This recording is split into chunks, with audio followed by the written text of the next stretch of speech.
Welcome, Level Uppers, to the Level Up Show, episode 224. This is a gaming dedicated talk show on every Sunday at 10 p.m. Eastern Time. I'm one of your co-hosts, Andrew. I make the show Midori. I'm joined tonight by the classy douchebag, Mike McLaughlin.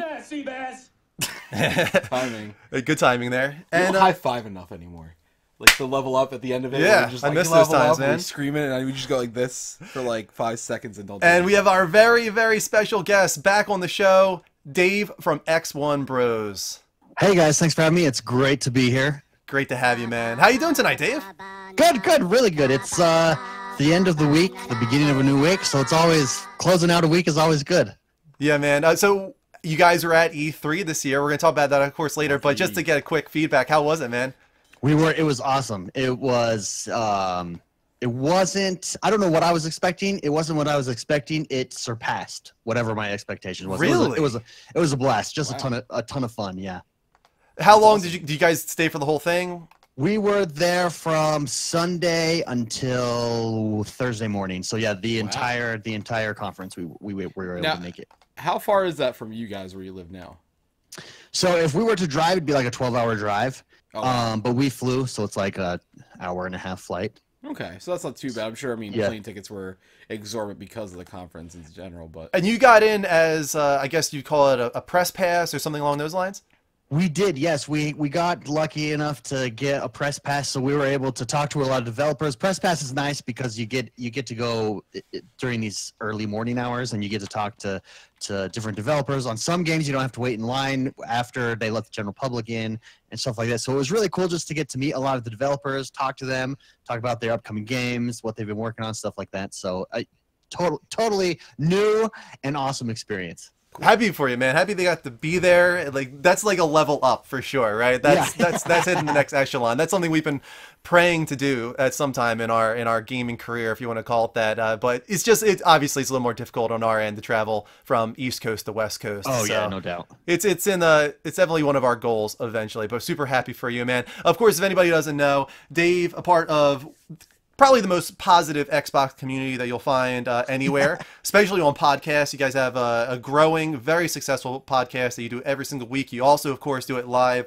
on Mixer at mixer.com/X1Bros. Johnny Poolside posting that in there for us. Thank you so much, Johnny. And if you wouldn't mind just kind of sharing that around throughout the night, Johnny, just so people know about X1 Bros and what they do. How you guys have been doing this pretty much as long as us, right? 4.5 years, something along those lines. Yep, I think we started almost right at the same time.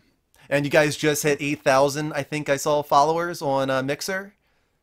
We did, yes, very good. We just hit 8,000 followers on Mixers the other 2 days ago. So yeah, it was that was a momentous occasion. Yeah, very happy for you, man. You guys have been growing, I think, exponentially. I've noticed for sure. There seems to be an upward trend every time you guys come on as far as the growth goes. Yeah, well, I hope so. Cross your fingers, right? Farsender says, does he know that we are mostly PlayStation? Yeah, he does know Dave's that. First time. Here. Yes, Dave it's not his first time here. He knows that we primarily talk PlayStation just because that's what our community focuses on. But what's great about Dave and great about our community is that fanboyism is not a thing, and we try to cater to all sides and understand all sides. And after E3, especially, that's going to be the topic of the week. Microsoft had this amazing E3. Right. It's time to talk about Xbox and the future of Xbox, and there's no better person to have on right now than you to talk about that. Well, thank you very much. Yeah, absolutely. No, I completely agree. I think we all have our specialties. You guys talk about PlayStation, we talk about Xbox, but at the core, we all just enjoy video games. And so let's just get together and talk about our favorite hobby. Now, I just put something out on the table. Yeah, go ahead. The last time I think you guys were on, it was all three of you. Yes. And we had a pretty extensive conversation about why should someone buy an Xbox. Sure. And do you remember this? I do, actually felt I a do, little yes. bad because I felt like it was almost like I was bashing it, but it was like a legitimate, and it honestly it wasn't. It was just a legitimate what is the need for if someone's selling me a PlayStation, like it's, these games. If someone's selling me PC, oh these features of Switch, these exclusives. But for me it was like Xbox. What am I getting out of it? Sure. So that all said, I now own an Xbox. So I want to put that out there. I think one of the biggest things is how it's so nice to be able to have all of the systems if you're Oh, yeah, lucky of enough. course. Now, If don't you're get me lucky wrong. enough, yeah. Right, not everybody's going to be able to do that. But I just wanted to put that out there for you now.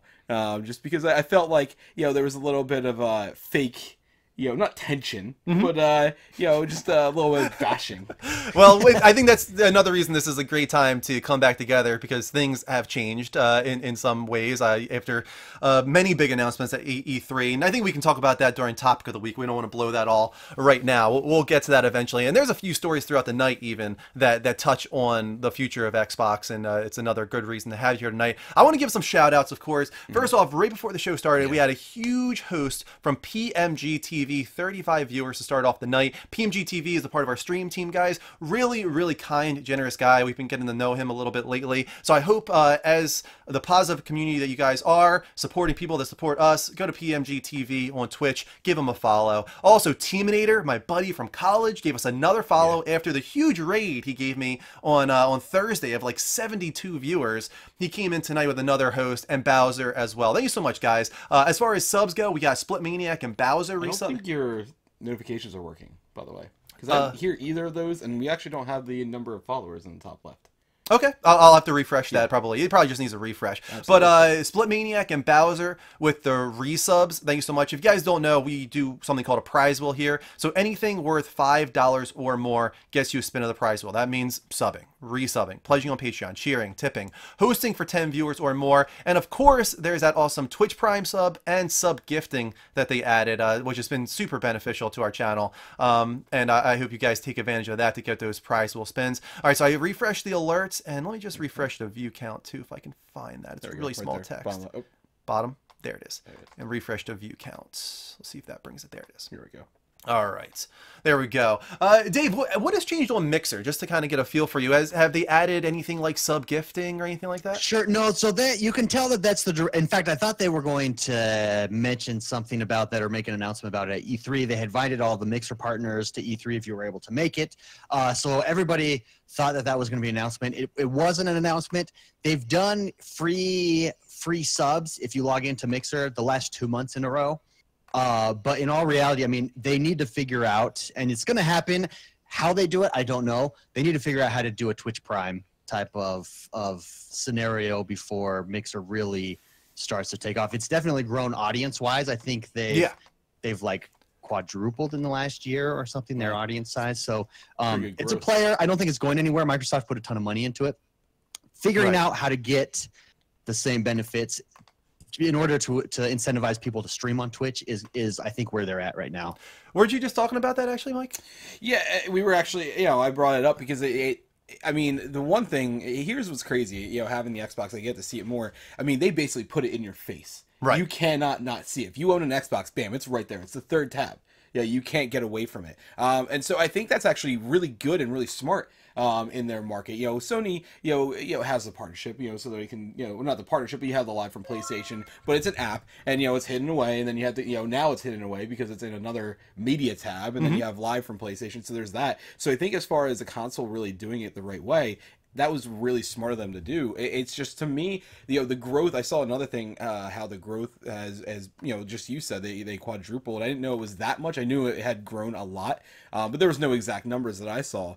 And it was comparing that. But I think that, like you just pointed out, that's the biggest issue and concern that I would not concern, but more so just cause for to be hesitant on something like that, especially if let's say we want to switch over or something. It's just more so, what are they doing to further it? And I'm sure, I mean, they're young in the terms of the streaming game. The only reason that Twitch is doing as well as it was because it was what's it called, Justin TV. It's been around forever. And now they have the huge financial backing of Amazon. Microsoft has that, but they didn't have that streaming background. So to see what they do to add incentivized, things for, financial backing their partners. Yeah, personally, I think, this is just my personal opinion. I have no inside news, nothing like that. I think they're either going to tie it to Games with Gold, so Xbox Live Gold membership, or their Games Pass. I think it's more likely that they tie it to the Games Pass. I think that's the future that Microsoft wants to go. Really push the Game Pass. I think you add a Mixer, a free monthly Mixer sub to the Game Pass, and just an additional benefit. But I think one of those two, I think it's more likely to be the Game Pass. I have a hot take on that personally. Yeah, go ahead. This is something that my hot take is that come next console generation, Xbox Live Gold is not going to be a thing anymore. Why is all that? just going to be I like think it's one? going to be a Merged. rebrand. Yeah. It's going to be merged. It's going to be a brand new system. It's going to be all the benefits that you had with Xbox Live, all the benefits you had with Games Pass, and all these other things, plus now with Mixer integration. They might have tiers though. They might go the They tier route. very well may go the tier route, but I think seeing how Amazon is doing it, Amazon, now with Twitch, giving so many free games. Yeah, we'll in the talk way about that they tonight, are, yeah. Giving, not only giving the free games, but giving the free sub and all their other stuff behind it, Mm-hmm. they're really gaining a lot of popularity for that, So I think Microsoft can see that, respect that, Mm-hmm. and say, hey, listen, I get it. Xbox Live was $60, and that seemed like a good amount of money. $100 gets you all this stuff, every year. Yeah. What's funny is we had an E3 predictions game this year, Dave, where we put together like 120 predictions, and people could choose 10 of them, and each of them had a certain points value depending on how rare we thought it would be. One of the predictions we put in there was that they would merge Games Pass and Xbox Live and all this together into one service, but it was a 5-point prediction because we knew it was probably unlikely at the time, but we did put that prediction together because it's a possibility. It truly is a possibility, and I think it would be big. It would be a big move on their part, and I think it would really require a response from PlayStation at the least. They did do a few changes to PlayStation Now recently. They're adding in the ability to download games in the same way that Games Pass allows you to download games, but what they're missing is that first-party day and date release. So I'm curious to see if the success of Games Pass, not even just the way Microsoft says it, like people are using it, but games are selling better now. State of Decay 2 being #1 on NPD, that's been said to be attributed to Games Pass in some way, which is Those weird people because that wouldn't buy it normally, their friends that normally would have, they're like, I'm not going to buy that, but since their buddy's getting it for free with Games Pass, now they're going to buy it too. yeah, and it's not like NPD includes Games Pass sales. That's not included. That's separate. It's separate. So it still was #1 in NPD without Games Pass. But Xbox, Phil Spencer said that there's something going on with Games Pass that is helping the sales of first-party exclusives like Sea of Thieves, like State of Decay 2. So PlayStation can't ignore that. It sounds like it's a win-win in every way so far. So they just need to find out what that secret sauce is. Yeah, I mean, the rest of our media consumption has gone that model already. Why not gaming? I mean, and Microsoft kind of is taking a huge first step or first foray into that realm. And so, I mean, I have Games Pass and I love it. Me too. I have, and I'm more.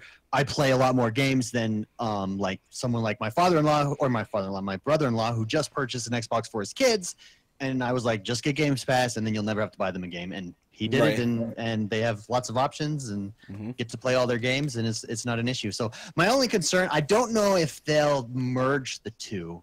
The problem that they would have in merging Xbox Live or Xbox Gold with Games Pass is they've got to figure out a price point, because right now you've got two distinct. You have $50 a year or $10 and then $10 a month for Game Pass. I feel like merging the two in order to get all the online benefits with the games with Gold, and I just don't know. I don't know if they're smarter than I am. So I mean, I'm sure they'll figure something out if they go that route. I don't know if they will. I don't know if they need to be honest. I think they're doing just fine keeping it separate right now, but maybe to take it to the next level, they merge them. I don't know. Right. It maybe even just as an option. There could always be a tier that's a little bit a lesser cost. $60 for everything. Sure. Yeah, it would be like $60 $100. It'd be a combo of the $50 for Games Pass, $60 for that, $100 even. You save $10, all together by something like that. Both. Right. Yeah, that's not bad. That's exactly what it cool. is. That would be the smart cool. if they go that route. But that's just my opinion. But talking about big games like State of Decay 2 and Sea of Thieves, #1 in NPD each of those months, what have you been playing, Dave? I played a lot of Sea of Thieves, actually. Yeah. Do you? Sea of Thieves was almost all that I played for like the last 2 months. Every day, I was going hard at Sea of Thieves. I still am right now. The Crew 2 just dropped, so I've been playing a lot of the Crew 2. I'm really enjoying it. That's kind of holding me over until Forza Horizon 4 comes out. But yeah, I did get a chance to play a lot of Sea of Thieves the last couple months. So for you then, it has held your attention, even though that's one of the big complaints we often hear is that it gets a little bit repetitive, redundant. But why is it holding your attention? I think the reason that it holds my attention is because every time I play with friends. And that's kind of the benefit of streaming. I'll stream that game, and while I'm streaming it, people from the community jump in, and it's always a different story. Something crazy always. It's a sandbox. I mean, that's what it is. There is a limited that I hear that concern all the time. I myself have expressed that concern. It can get repetitive. But since it's a sandbox, as long as you're playing with friends, something hilarious happens every game. Something, a unique experience, a unique event, something. They have recently dropped their weekly missions, and those have been pretty decent. I'm not sure if those are enough to bring new players in. So I'm holding my breath and waiting. When they bring out a new area of the map in their next DLC, and then they're bringing out NPC ships and stuff like that, that will tell me how this game fares going forward. I mean, it seems like they need to push it, because it performed, I think, better than maybe even they imagined at that launch month. I know it performed better than I thought it would. I didn't think it would be #1 that month. And then they said something about, I can't remember how many million people played it, 3 million or something like that, in that first week or so. And I was like, wow, this could be a juggernaut for them. It was new. It was an open world in a sandbox pirate game. You could be a pirate. So they need to take advantage of that. They need to get Rare moving. And it seems like they are. They got the 2 DLCs that they announced at E3. So that's good.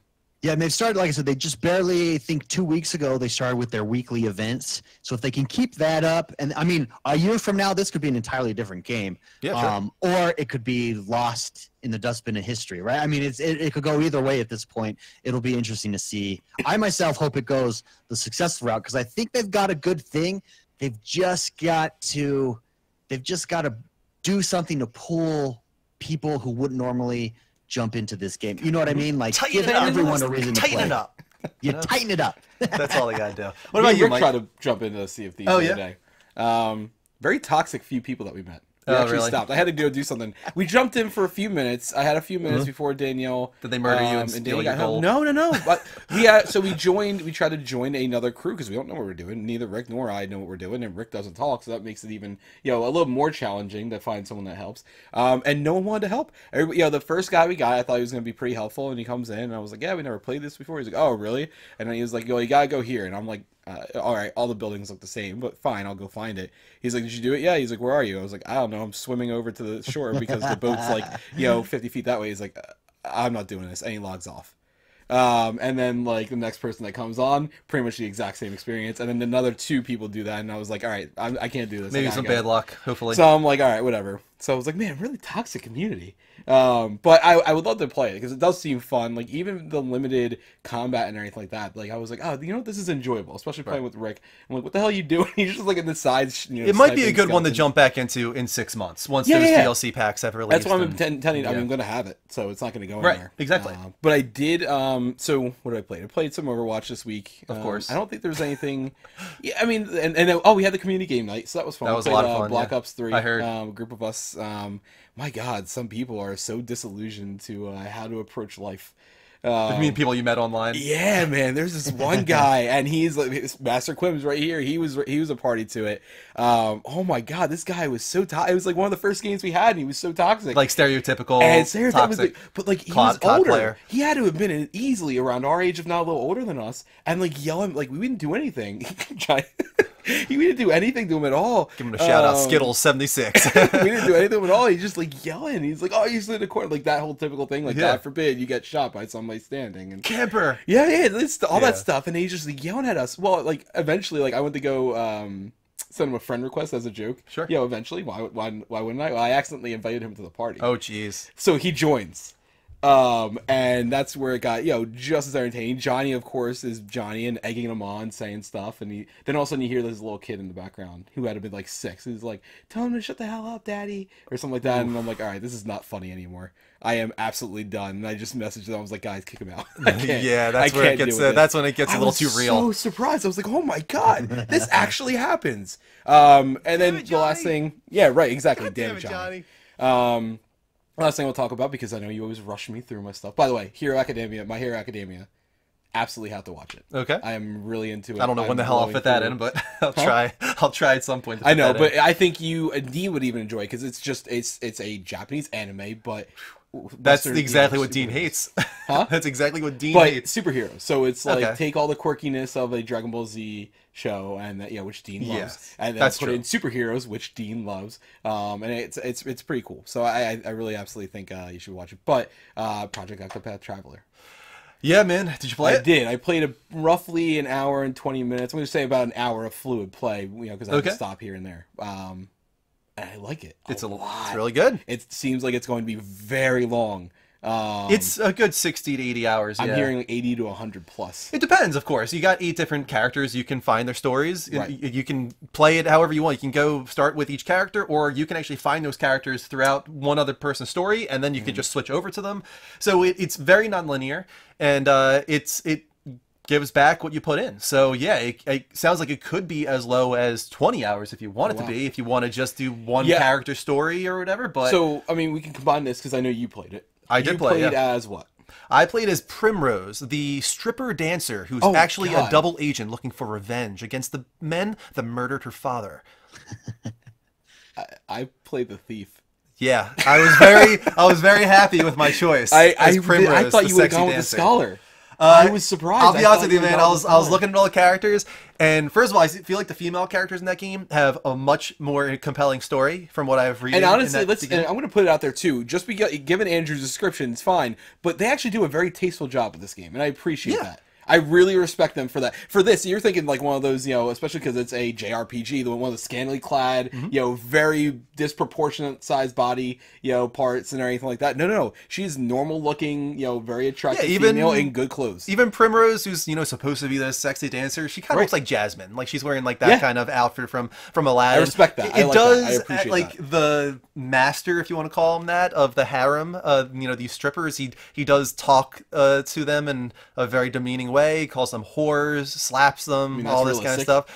stuff. Yeah, I guess so. Sadly. I think some people might have a problem with that. I agree. But it made him a very dislikable character very quickly, and I was very satisfied to murder him later in the game. interesting. So that was fun. Yeah, man, I was very pleasantly surprised. It has all of that 2D retro Final Fantasy VI Chrono Trigger vibes. But so advanced. Yeah, I mean, it's 3D. Danielle even loved at the the same time. graphics. Right. Danielle loved how it looked. I showed her everything about it, and she was super into it. She seemed like it was. A lot of people are saying it's like the spiritual successor to Final Fantasy VI, More and then they Saga. responded to that saying, "Not really. It Yeah. has its similarities, mostly in the graphical design, the artistic design. I sense some similarities, but the combat, other than it being turn-based so far, I haven't noticed that many strong similarities. No, the combat system is really cool. So it has the break system, Right. for you. Because Kinda like a I stagger. haven't played yet, huh? Kind of like a stagger. Right, kind of like a stagger. Dave hasn't been here for a stagger. Hint, hint. Yes, we were not even going to explain what a stagger is right now, but But no, the break system is pretty cool. So for people that haven't played it or haven't seen Drew play it on his stream, every time every round, no matter what you do, every round that goes through, you get a break point.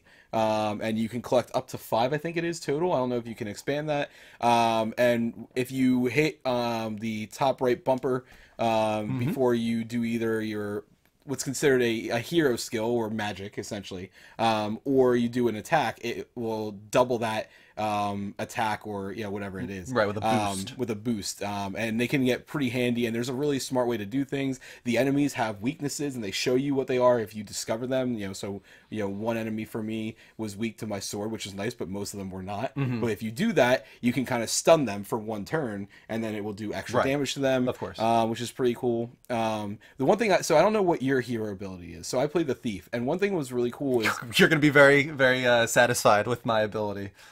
I think you might be satisfied with mine. Okay, go ahead. Just because how handy it is. So in my town, I had to go, and basically my story is that I have to go and steal this object from I had to break into this mansion. All these thieves are coming here because they hear about this great treasure and everything like that, and you find out later on something about it. I'm not going to give it away because spoilers, but it was pretty cool. But your ability as a thief is to steal. Of course. So anybody that you can normally talk to, you can go up and press the button, and you can see if you can steal from them. But on top of being able to steal from them, it gives you a success rate of how you'll be able to steal. Right. So if, most of the people in town are going to 100%. But then later on, as you fight enemies, you could steal from them in combat, and you might only have 71%. But if you use your break, you might that might jump it up to 84%. So I thought that was, for someone like me who enjoys that side of the combat, You understand? You watch me play this. Shut the hell up. Agent 1S, Dave. That is Coming in the troll. that is Mike's girlfriend that he just talked to that way.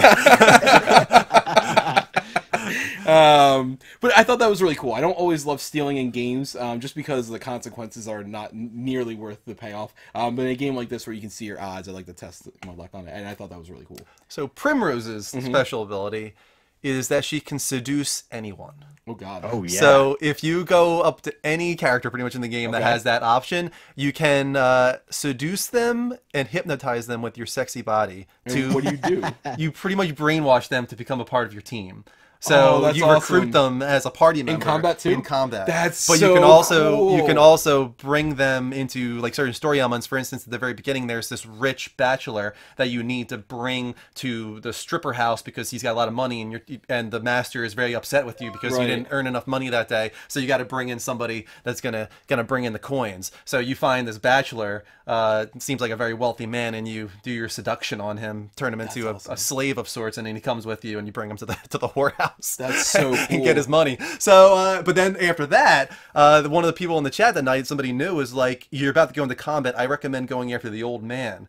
And I was like, "Okay, I'll go after the old man." So I found this old man who turned out to be very, very strong, and I seduced the hell out of that man. so And I cool. brought him on my See, my like way. that's I'm really into this. I'm not always big into JRPGs and anything like that, and it takes a very special. And to me, this one's special, and it might not be the best best JRPG ever made or anything like that. But for me, I think it's going to speak to me very, very loudly, very, very well. Yeah. To where I don't know if they said how many save files you can have, but if I have the ability to, I fully intend to play the first. I think every intro is about roughly 3 hours, which is why they give you a 3-hour demo. Every hero's intro is roughly around 3 hours, so I intend to play the first, what is it, 8 times 3, so the first 24 hours of this game I'm playing as each different character. So you can actually play 3 hours on each character in the demo? Oh, you can erase your save file. Yeah. Oh, wow. Okay, Yeah, so I didn't know that. if you're done, you can go and try somebody else.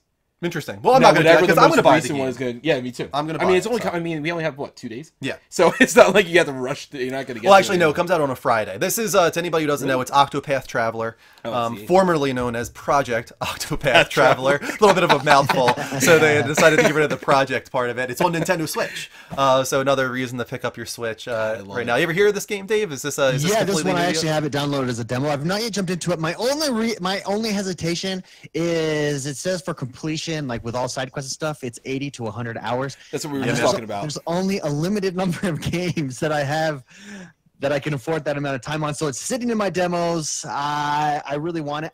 I don't know if I'll get it right away or not. I will tell you, you have a week. Go, and I honestly You have 1 week, Dave. I did the exact same thing that you did. Drew jumped on it before. I think I had it downloaded before Drew did, but I haven't touched it until just today. It was 100% worth the entire time I put it. It depends, though. Are you into Japanese RPGs? Dude, I am. I'm actually really into turn-based strategy. So my problem is this, though. On my Nintendo Switch right now, the game that's taking all my time is Disgaea 5. Have you guys played Disgaea? I am not. Just a tiny bit of it way back. So Disgaea 5 is turn-based strategy on steroids. Like, it's so in-depth and so deep. I just don't know. I would have to choose. I have to choose one or the other. And right now, Disgaea wins, unfortunately. Are you? But I hear You're enjoying great it? things. You're enjoying how deep this guy is? Oh, I'll put it this way. So Disgaea is turn-based strategy, RPG. You level up your characters as you go. It's like top-down, 2.5, 3D type of artwork. It's really cool. It's so in-depth. To level up your weapons, so you level up your weapons normally. Then you can jump in and you can fight bosses inside your weapons to level them up even more. Oh, that's cool. Like, every single thing in that game you can edit and tweak and min-max. That seems really cool, but that's the problem. I think insanity. I agree with you. I think, like, to me, you would have to absolutely pick one or the other. Yeah. To me, I think that would be too much, like, to where I would do it, and I would enjoy every little bit of it, but I think the overwhelming knowledge, it's like one of those things where once you start thinking about your existence in the entire universe and what created the universe and what created that thing, and it's just like, you know what? Nope, I'm done. And so I think once you open Pandora's box like that, for me, I'm just like, nope, I'm out. I'm not going to be able to do any of this. It's a rabbit hole. It's a turn-based rabbit hole that I've never been down before, and... Right. Yeah, I mean, right now I've got both Ni no Kuni 2 and Octopath Traveler, and it's just there's not enough time for me to do both of Oh. them. So I'm gonna Yeah. move on to Octopath Traveler, but I really like Ni no Kuni, so I will come back to it. I'm gonna do Ni no Kuni this week because Yeah, I I can't watched you do. streaming Ni no Kuni, and that you streaming it actually made me go look it up, and Yep. it looks good. And the kingdom building is what looks really interesting. That's what I just got to, and I'm like really excited about it. And I'm gonna have to move away to Octopath Traveler. But yeah, I'm really excited about the kingdom building. It reminds me of Dark Cloud from way back. I don't know if you ever played Dark Cloud on PS2. That was one of the first games I ever played that had like a kingdom building aspect in an RPG. And this is the first time I've experienced that since then. I know there's a lot of games that did a Suikoden and others, but this is like the first time I've played this kind of game in a super long time, and it's scratching an itch, so I'm gonna have to come back to it. Unfortunately, it doesn't get a lot of viewers on Twitch. It seems like it doesn't have much of an audience. Octopath Traveler, on the other hand, I got a lot of people watching that. People were really excited. Everybody's like, oh, going back to 2D retro, Final Fantasy VI style. People were really digging that. And I think that's So, also a lot your forte too. yeah. It's something that a lot of the people that like watching you play know that you're in. I will find my way back to Ni no Kuni though at some point, and Persona 5. Oh my god! The longest game ever, man. I swear to God, that game was And enormous. Mass Effect. And Mass Effect, yeah. And God, just the That's list why I'm keeps going full time, man. I need time to play these freaking games. That's what It's Gerzon man. Bear said. The dream, having the time to play all these games. Well, anyway, let's get past this here and get into the official non-gaming portion of the show. It's called the Level Up Show Has No Game. We do 3 non-gaming topics at 2 minutes each. Don't forget Mass Effect. Oh, I know, guys. I know. Right after I said it. Everybody's single one. they always get on me about Mass Effect that I never went through it all. Here's the thing, Dave. I don't know if I told you this because you probably aren't a Mass Effect fan, right? Yeah, I love Mass Effect. I started way late. I missed the boat by like 10 years at the least, right? So I played Mass Effect 1 like 2 years ago. And I'll be completely honest with you, I was not enjoying it at all. He loved the Well, Mako though. Yeah, it's hard. Yeah, Some right. of those games, it's the nostalgia, and in their time were great, but don't necessarily hold up. But everybody tells me that 2 especially, and 3 to a lesser extent, are just such a step above 1 that I have to play them. Well, especially the fighting mechanics in 2 and 3 were it was so much more fluid. Right. So I'm going to do it. I promise you. I swear to God, I'm going to do it, guys, because the problem right now is I don't want to waste the streaming time that it would occupy doing Mass Effect 2 and 3 because I only stream 3 days a week with 2 hours to 3 hours each time. So it would take me probably months to stream Mass Effect 2 and 3. But once I go full time and I'm doing 30 to 40 hours a week of game streaming, I could knock those 2 games out in a couple weeks. Yeah. So yeah, I promise you guys, I swear to God, I will definitely do Mass Effect 2 and 3 once I go full time. But right now, as I said, we're doing the official non-gaming portion of the show. Is everybody ready? Ready? Let's do it. All right, so first up in Has No Game. Bad news. Potentially bad news. Netflix might be adding on another higher tier called Ultra Tier, but the especially bad news is it doesn't offer you anything new. Pretty much what they're doing is they're separating out the 4K streaming and the HDR streaming and the 4 streams simultaneously, and they're moving that up to Ultra, which would be like $20-something a month. something like And then the tier below that, which is what it's currently priced out right now, that just has things removed from it, essentially. So the question is, are we at all getting to a point where Netflix is becoming too expensive? Dave, what about you? What do you think? Not for me, but I'm one of those guys that, like, my brother pays for Netflix and I have an account on his, and then I pay for Amazon Prime, so he uses Right. my Amazon Prime.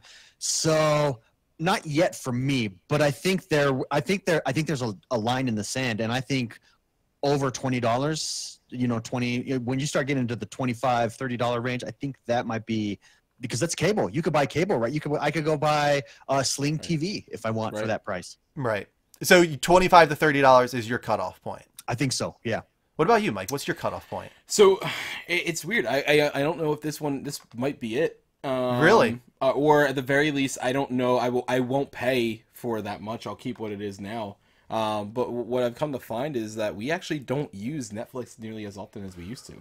It's all I use. Which is crazy to say, I Yeah. know, but we watch certain things, but a lot of times it ends up being like when we watch TV, a lot of times it ends up not being anything new as much as it is reruns. Like we'll watch certain new things, here and there, but for the most part, it's a lot of reruns. I've actually been using Hulu a lot more than ever before over the past few months, and I don't understand why.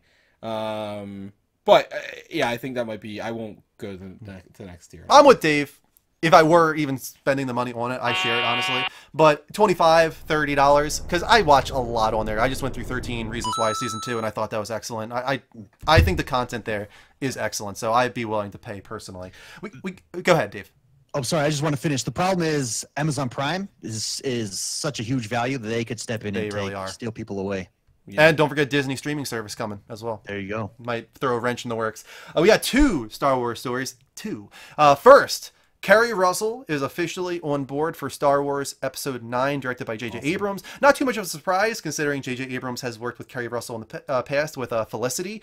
But what's hilarious to me, and I'm going to put spoilers up on screen, just in case. Spoilers for Star Wars Episode 8, The Last Jedi. We find out in The Last Jedi that Rey's parents are non-essential. They are nobodies. They are buried in the Jakku deserts. Supposedly, according to Kylo Ren.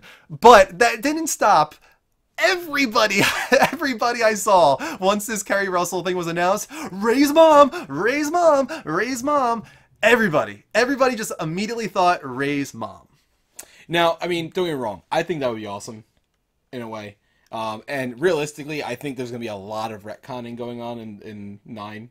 I think so too. I agree. So just because it was said, supposedly said in 8 means literally, in my opinion, it doesn't mean anything. Anything can change in 9.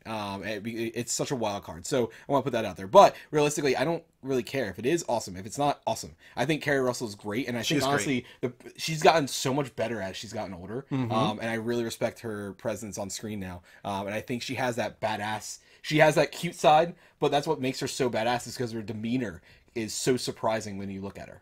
Well, the listing for this calls for a very action-intense role. Awesome. So that is what's going on here. What do you think? If you were to guess, what is Kerry Russell's role going to be in Episode 9? I have no, maybe an adopted, the way that Star Wars Stories has been going might be Rey's adopted sister that we never knew about. Yep. I've seen that also called out, sister. I don't know. I don't care who you really get as an actor. Just make your story good. Make your Star Wars story a good Star Wars story, and I'm there. Continuing on with Star Wars stories, Boba Fett, which was going to be literally a Star Wars story that, as the same as Han Solo's film Solo and also Rogue One, it might be dead or on hold or at least lost its director, who was supposed to be James Mangold, a great director. He actually did Logan. To anybody that saw that, I thought that was a great film. But what happened was somebody on Twitter, of course, tweeted at him saying something along the lines of, I think it was Boba Fett movie equals worst idea ever. And to that, James Mangold responded, quote, "Look what I got from a self-proclaimed lover of life. Seriously, Blackbird, chill. I'm making a period car racing movie with Christian Bale and Matt Damon. No Mandalorians involved. Stop reading so much gossip. Oh, and in my opinion, children in cages equals the worst idea ever." Just had to get that out there.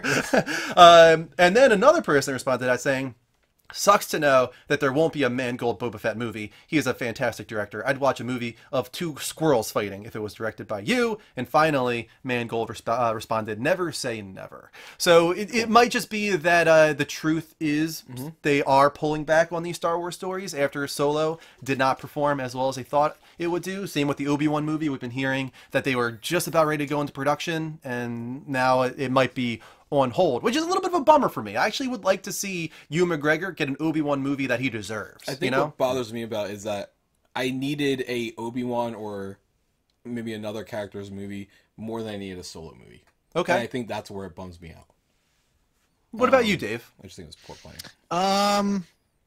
I have been kind of turned off by the Star Wars movies. I'm not going to lie, a little bit. So I do think that it is time. They need to pull back. Circle the wagons, get it right before expanding and doing more. I think that might be what's going on here. Maybe they're doing the whole Assassin's Creed thing where they'll take a little bit of time off and reassess since they had a problem, the bump in the road there. I heard Solo wasn't bad. I heard it was entertaining. I heard it was a little bit of a fluff piece in some ways. but I think it was torn to pieces just because people went in immediately with the expectations that it was going to be bad or couldn't live up to Harrison Ford.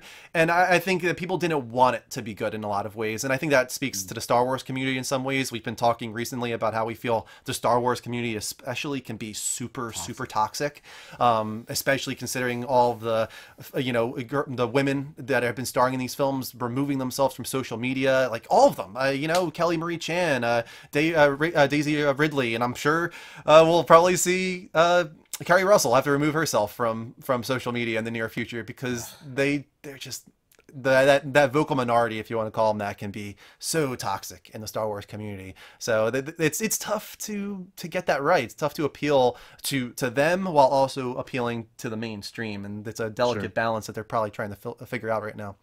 But there you go. 3 non-gaming stories, 2 minutes each. All right, we went a little long actually. Yeah, those were not 2 minutes. It was more like 3 minutes each, but we were close. So now we got our wheel spins for the night. You know what? I wish we would have figured out some wheel spins to give to Dave tonight. Maybe some Bean Boozled or something. You got anything over there? Something disgusting for you to eat, Dave? I don't. I mean, I'm sure I could find something. kidding. I don't do that. I don't do that to myself.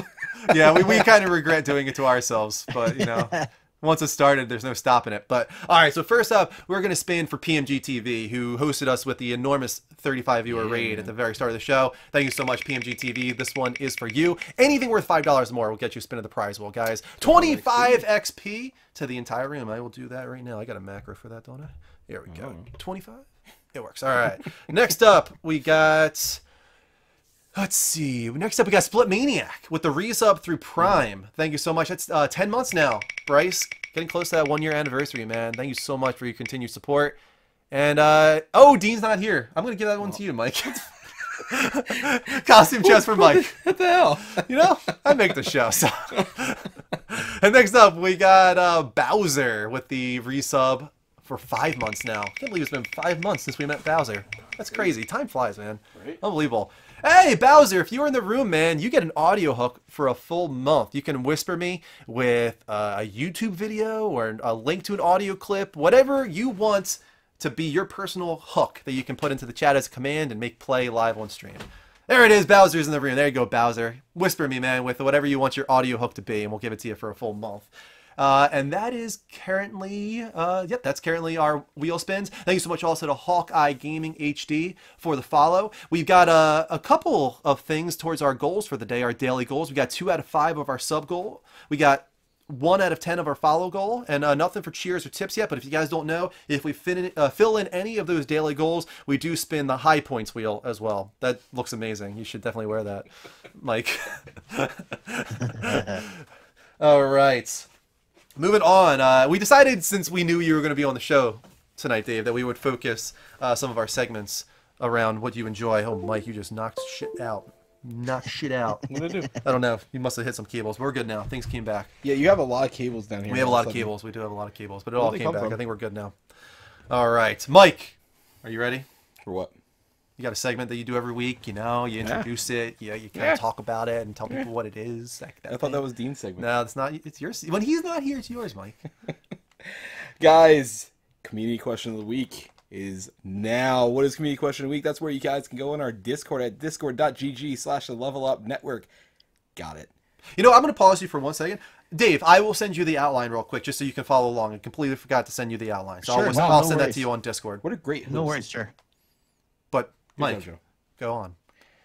You guys can go to our Discord at discord.gg/levelupnetwork and go to our community question of the week, where we pose a question to you guys. We read your answers and lambast you for your terrible That's responses. not always the case. Not always the case. Sometimes Or- the responses are very good.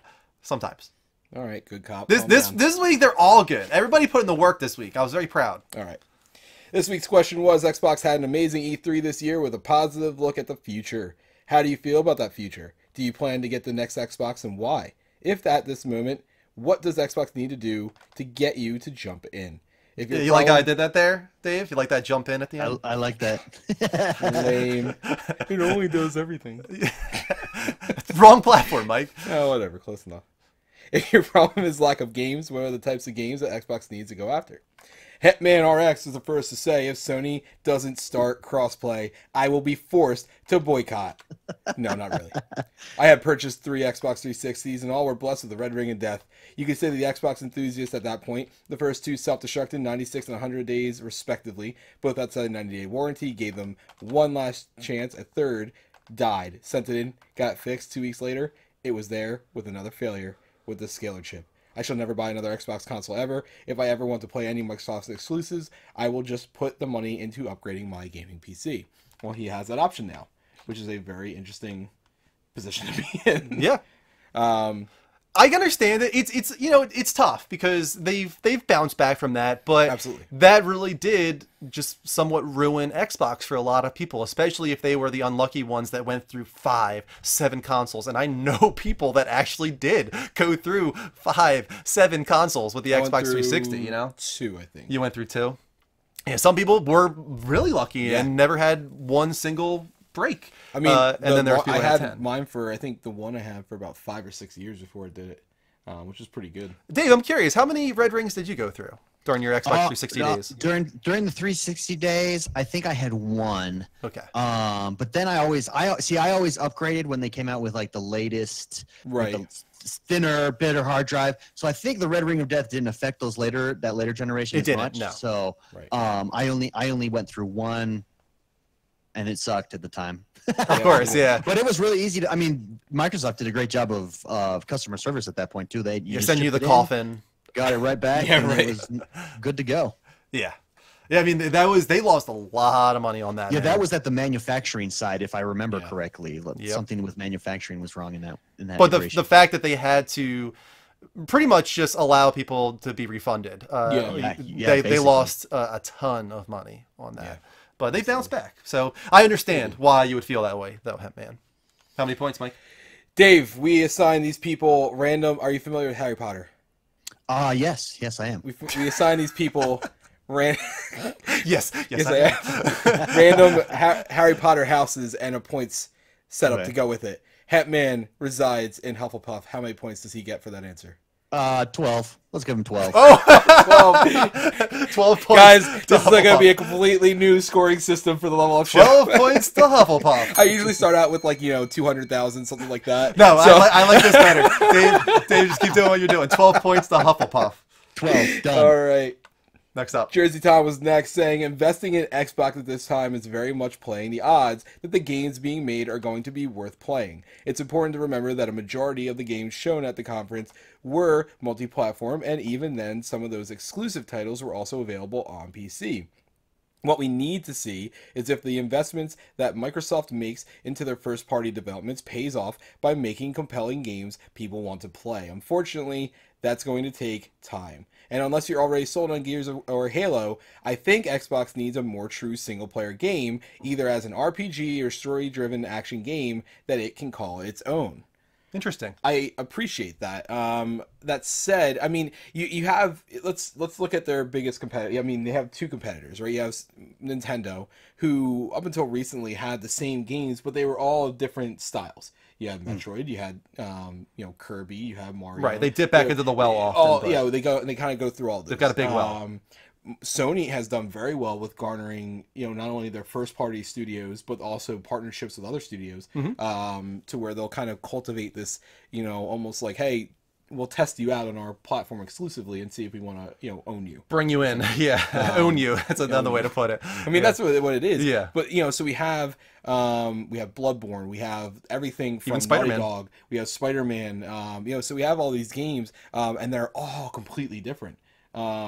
Even the Naughty Dog games, even though they feel the same, Uncharted versus Last of Us is completely different.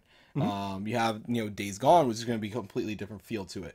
They don't really have an RPG anymore. Now that I think of it, It used to be Fable. it used to be Yeah. What? Used to be Fable. Well, no. Well, I mean for Xbox. Yeah. I'm talking Yeah, about it used to for be PlayStation. Fable. Oh Right. yeah, for Xbox, Oh, it used to trust be me. Fable. For Please, PlayStation, people, you they've don't need never to tell me about Fable. They've never Not had anybody. a first party since PS1 generation. Right. It was Legend of Dragoon. Right. And then everything else was third party from Square Enix or whatever, whether it be Suikoden or Final Fantasy or the Chrono series or God, so many others. PlayStation was so well known for Japanese RPGs from third parties. That's why for the longest time I've been saying, what are you doing? Like, why aren't you getting a first party Absolutely. on a Japanese RPG? Yeah. Nobody does it anymore. No. Like, there's no first party Japanese RPGs for the most part. Persona at least. 5. But that's not first party. That's it's Atlas. Right. Maybe that's why they don't, is because they know because that they have those Japanese studios in their pocket and Right. they're not really too worried about them going to Xbox. But that only can last so long before it potentially goes the wrong way. Now, Xbox has done very well this year in showing, again, we're going to talk about E3 in a second, but they have Gears, they have Halo, they have Forza, but they also, I mean, they are having this huge partnership now with the studio. Five studios. Right, with all these different studios. I mean, Devil May Cry is not an exclusive, but whatever they make next is going to be, you know. No, not Devil May Cry. You're thinking of DMC. You're thinking of, well, it was DMC that was originally done by Ninja Theory, right? Theory, yeah. And now they did Hellblade most recently, which was excellent. And whatever they do next, I would assume, will be exclusive to Xbox now that they are first They party have that studio. huge partnership with Bethesda. And if you're going to get a console, for the most part, the people that are getting a console for a Bethesda game are going to get it on the Xbox. It does very well on the PlayStation system, but seeing things like mods and their partnerships that they have between Todd Howard and Fallout 4 is now on the Games Pass. Right, exactly. So you have that, and Fable isn't dead, or at least No, we of don't course think not. so. They're working on something. They're definitely doing something. There's too much talk for them, going on in the industry for them not to have, something going on with that, whether it's a remaster or something else or a completely different version of the game, whatever. So they do have stuff, but I agree with you. There's not enough, as great as the conference was, to me, it was, it was great, but it wasn't a 9.5, 10 out of 10, just for the sheer fact that the majority of games shown weren't exclusives. What do you say to that, Dave? Like the argument that Xbox doesn't have true exclusives because they're either going to PC or they're going to be timed or whatever. Sure. So I mean, to the comment on that Jersey Tom, to his response just on that, some of those exclusives aren't really exclusives because they're on PC. Well, every Microsoft exclusive is also going to be on PC. That's just the direction Right. forward. With that, but I actually, so the last sentence, he says they need more a single player RPG driven story. I think that's legitimate. I don't think they don't. I mean, the fact is they don't have. Having said that, I think it's also overblown at the same time. Clearly, a lot of people that go towards those types of games aren't going to be for Gears. Gears 5 had an excellent showing. I thought that was one of the best Gears trailers that we've seen in a long time. You also have Halo.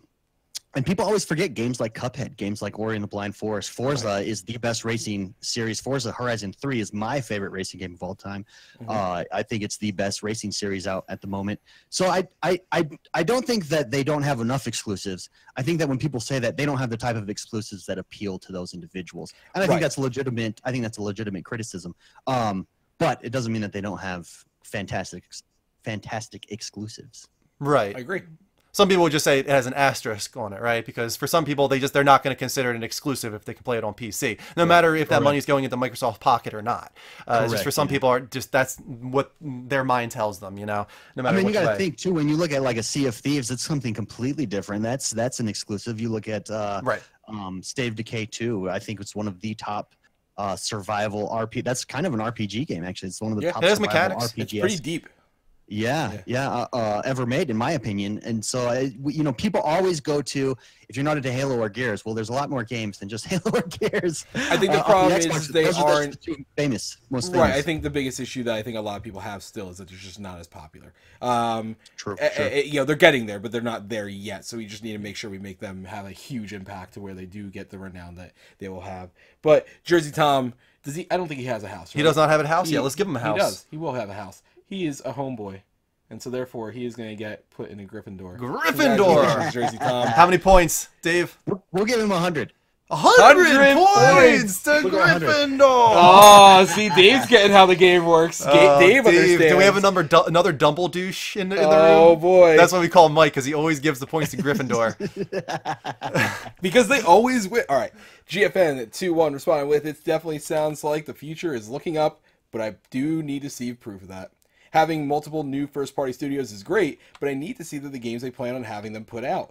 Will they force them to stick to one series like with Forza, Halo, and Gears? Will the games have more variety than the current lineup? Either way, I think I'll be passing on the next Xbox console. I got the one for exclusives and was let down year after year, whereas PlayStation delivers nonstop. If I want to play an Xbox exclusive, I'll just make a PC and get it there. That needs to change. And this is it kind of ties into what one of the things we were just talking about, where it's going to go all to PC. I think that's where the issue is going to come in. Now I think they're going to combat that, and I think they have a plan for this. And I think doing this day and date on PC and Xbox, there was a reason for that, and I've said it a few times before. And some people agree, some people don't, but I do think that there was a plan for this, and early, and this is the early stage of it. But that said, I get what Rick is saying. For someone to get a new console, a new Microsoft console, as far as what we understand consoles being, why would they need to if they have the ability to put money into the PC? And if they do, like I said, that's going to go. Do you think they're at all shooting themselves in the foot on that one there, Dave?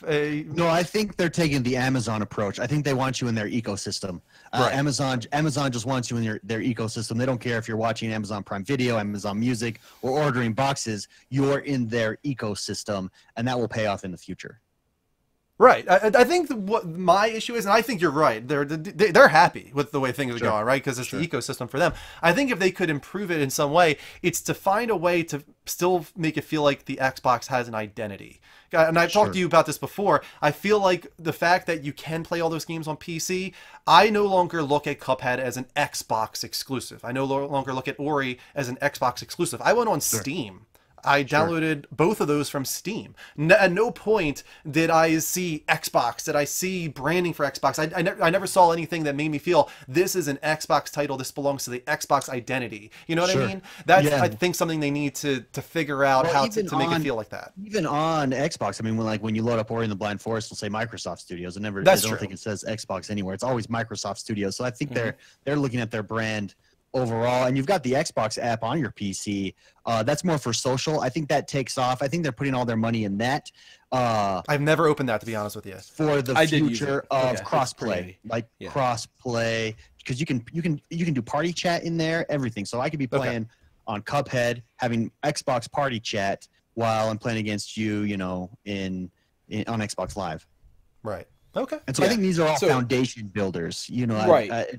It's a wait and see. We'll see what happens. I respect Rick's opinion, and I know I'm a little biased just for the sheer fact that he and I we all have, I think, or at least you and I have had more extensive conversations with people like Rick and Johnny and everything like that, so we know what their feelings are in it. So I know I have more of an understanding of what his point is. Of course. But as far as the answer that was given, Dave, Rick is in Gryffindor. How many points does Rick get? 1. What? Oh, but Rick, it's not your fault. It's because Gryffindor's Mike's favorite house, so we've got to take down Gryffindor. Yes, thank you, Dave. 1 point to Gryffindor. Rick, we found our Voldemort. 101 points though. Now Tom Riddle over here. Oh, we'll see what happens. The Night Fox responding with, I feel good about the future outlook of Xbox now that they are far removed from the stench of the god-awful Don Matrix. I love that he spelled awful, O-F-F-A-L, and then Don Matrix, he spells a matrix. I stumbled over that. I love it. I feel as though the Xbox One, a time of learning and regrouping for Microsoft and Phil Spencer. Phil Spencer is building up a nice portfolio of studios and can't wait what they have to show, considering the creative control will be in the developers' hands. Also, Games Pass and backwards compatibility is without a doubt the best features to come to the console. Personally, I without a doubt will be getting the next Xbox, but when will be determined by the previously named factors. If the transition for Games Pass is smooth, backwards compatibility is up to par with what it is now, and the newly acquired studios have games that pique my interest. Side note, I really don't care if Xbox games are on the PC because it's just another avenue to play games. Which, again, respectable opinion. I think it's more so, what is the reason to buy this console? We don't look at console sales of what are people buying Xbox and PC together and test those numbers. We're looking at, are they buying Xbox, are they buying PlayStation, are they buying whatever the Nintendo name console is. So Dave, don't worry about the dog. We've all been there. Bogey does it all the time, so don't worry about it, man. Yeah, that is no issue to me at all. Yeah, don't worry about that. But that said, I get his side of it. I respect him saying, yeah, I'm looking forward to it. I think it deserves a lot of attention. This is the first answer that said anything. That's why I kind of like this answer. It's a little bit of a different route than our previous three opinions. Games Pass is without a doubt one of the best services. I agree 100%. It's something that I really hope PlayStation is keeping an eye on. I think it's a great idea, a great service, and I don't even think they need to improve upon it. Just match it. Right. Just try and do something matching Games Pass, and I think we would all be really happy on the PlayStation side of things. Right, but yeah, Derek's always been an Xbox guy as well as a PlayStation guy, and I've always respected him for that. He dips his toe in both puddles, so I'm happy to see his response showing the other side. What house is he with though? I can't remember. Do we give him one? I feel like Derek. I'm going to give him one right now. I would say Ravenclaw. I think he's a Ravenclaw guy. Okay, I can get behind that. Dave, how many points to Ravenclaw? To Ravenclaw, 100,000. Oh! A little bit of an Xbox bias I sense going on here. All right, everybody. Law Brohaha says Microsoft just needs to come out with something that makes people say, shit, I didn't know they were going to do that. Xbox E3 2023 felt more like a wrap-up on the Xbox One console, as if they were saying, we have done all we could for this generation, so now we're gearing up for the next era of gaming. Almost everything I was excited about from that conference is coming out on PlayStation anyway. They desperately need an exclusive that will turn heads and demand attention. In 2016, Sony started the year with God of War and ended with The Last of Us Part 2. Sony took an exhaustive franchise like God of War and turned it into the Game of the Year masterpiece that it is. That's the kind of lightning Microsoft needs in its bottle. I appreciate this because it's not an attack on Microsoft, but it's like, hey, they need to do something like this. It's constructive criticism. It's the route that we've been foreseeing for such a long time, ever since Phil Spencer jumped on board. Yes. And we imagined, okay, he's a games guy. He's got to be working on bringing in new studios, bringing in new first-party games, and new IPs. And I think we're very close to seeing the fruits of that labor. It's probably going to be a next generation thing when we see the fruits of that labor. Because me personally, I love the Xbox conference. But one of the big reasons I like the Xbox conference so much is because in a lot of ways it's a PlayStation conference. I was watching that and I was like, Sekiro Shadows Die Twice. Holy shit, I can't wait to play this on PlayStation. In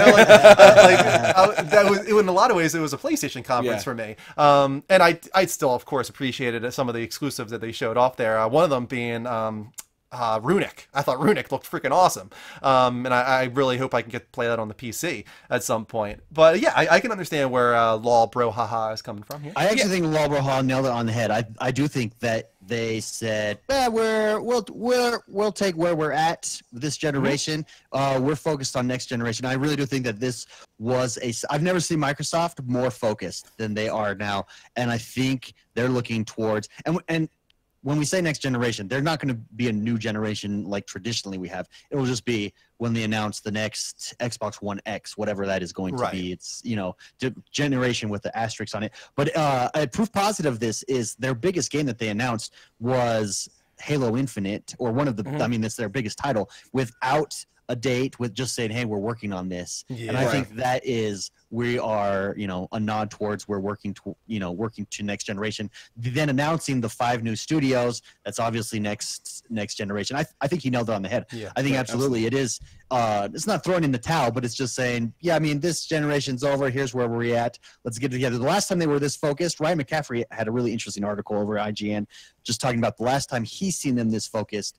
The Xbox 360 was the next generation, and we all know how well that went. Yeah, and I have hugely high expectations and hopes for whatever Microsoft decides to do next. And I just want to make sure that's known. I'm just going to go out and say it. I honestly think Xbox is whatever Microsoft does next generation is going to absolutely dominate. I think it's going to be really good, yeah. I think it's going to be the absolute killer. This is what happens when they're pushing to a corner. This is what happened with PS3. When they had that rough generation, they recovered throughout it, and then PS4 was what they responded with, Just to put it out there, too, I saw Lone Wolf Killer, just because I want to play facts. I mean, if you didn't like it, that's fine. There was only 2 games that were cross-platform. I think actually only 1, but Resident Evil Remake and Control, is that cross-platform? Neo is cross-platform, and Control is cross-platform. But the big 4 that they showed off are exclusive. No, it was only 2, it was 4. But, I mean, that's besides the point, yeah. I saw that, and I just want it. But yeah, no, I agree. Like, it's definitely, they need that lightning, they need a bit of excitement. But it's fine if you want to, if you want to say, hey, listen, we did what we wanted to do this generation, and they talked about Games Pass, they talked about what's coming in the future. They said Halo's on our horizon.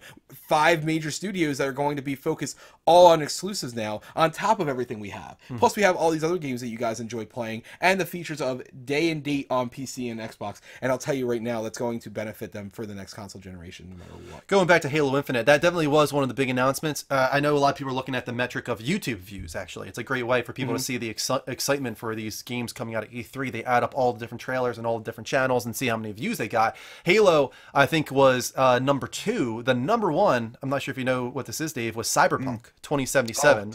Was by far the most viewed. They're the hot new kids on the block. Let me tell you, we tried to go talk to those developers.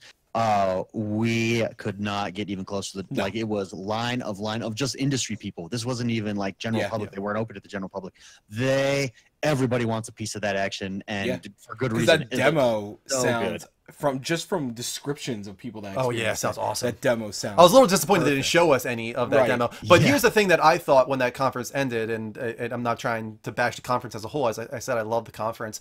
The fact that they ended on a third-party title told me that they are waiting for next generation. Like, I feel like any conference, big conference, the closer, I think it should be a first-party exclusive, or at least a third-party exclusive. Something like that.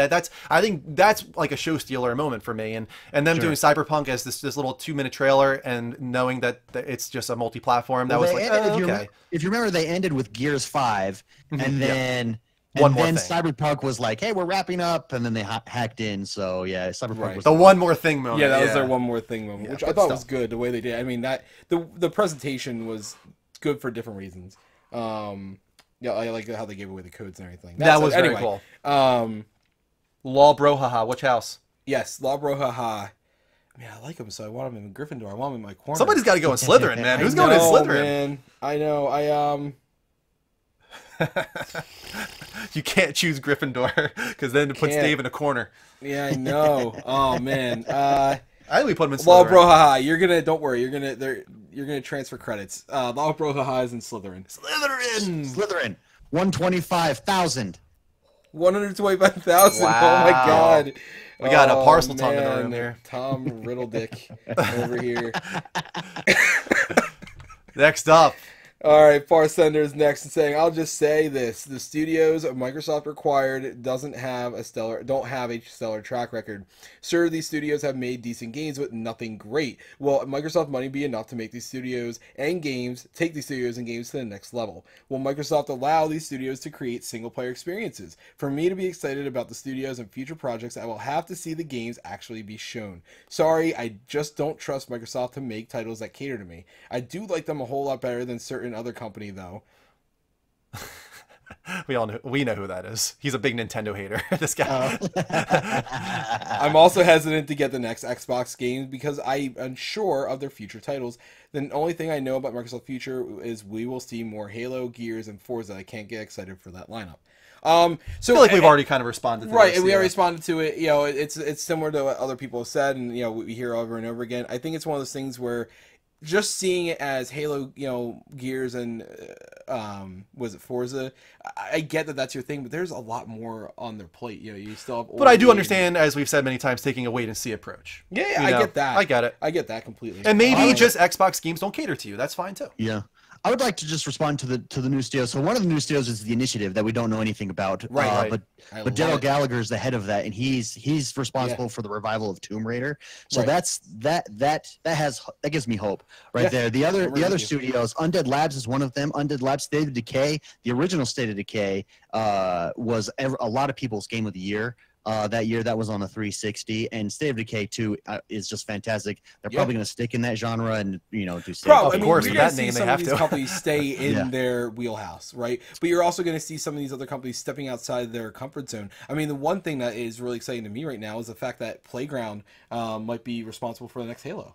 Or for the next Fable. Next Fable. Yeah. Playground games. And Playgrounds does Forza Horizon. And Forza Horizon, again, like I said, my favorite racing game of all time. I think they're better than Turn 10, anything personally. in Fable, and I've just played that the other day. I didn't race one car in that game. The Horizon versions of Forza attract me so much more than the motorsport versions. I think Playground is I'm so happy they picked those guys up. At least, I mean, obviously I don't own an Xbox, but looking at that as an outside viewer, I was like, that is a great pickup for them.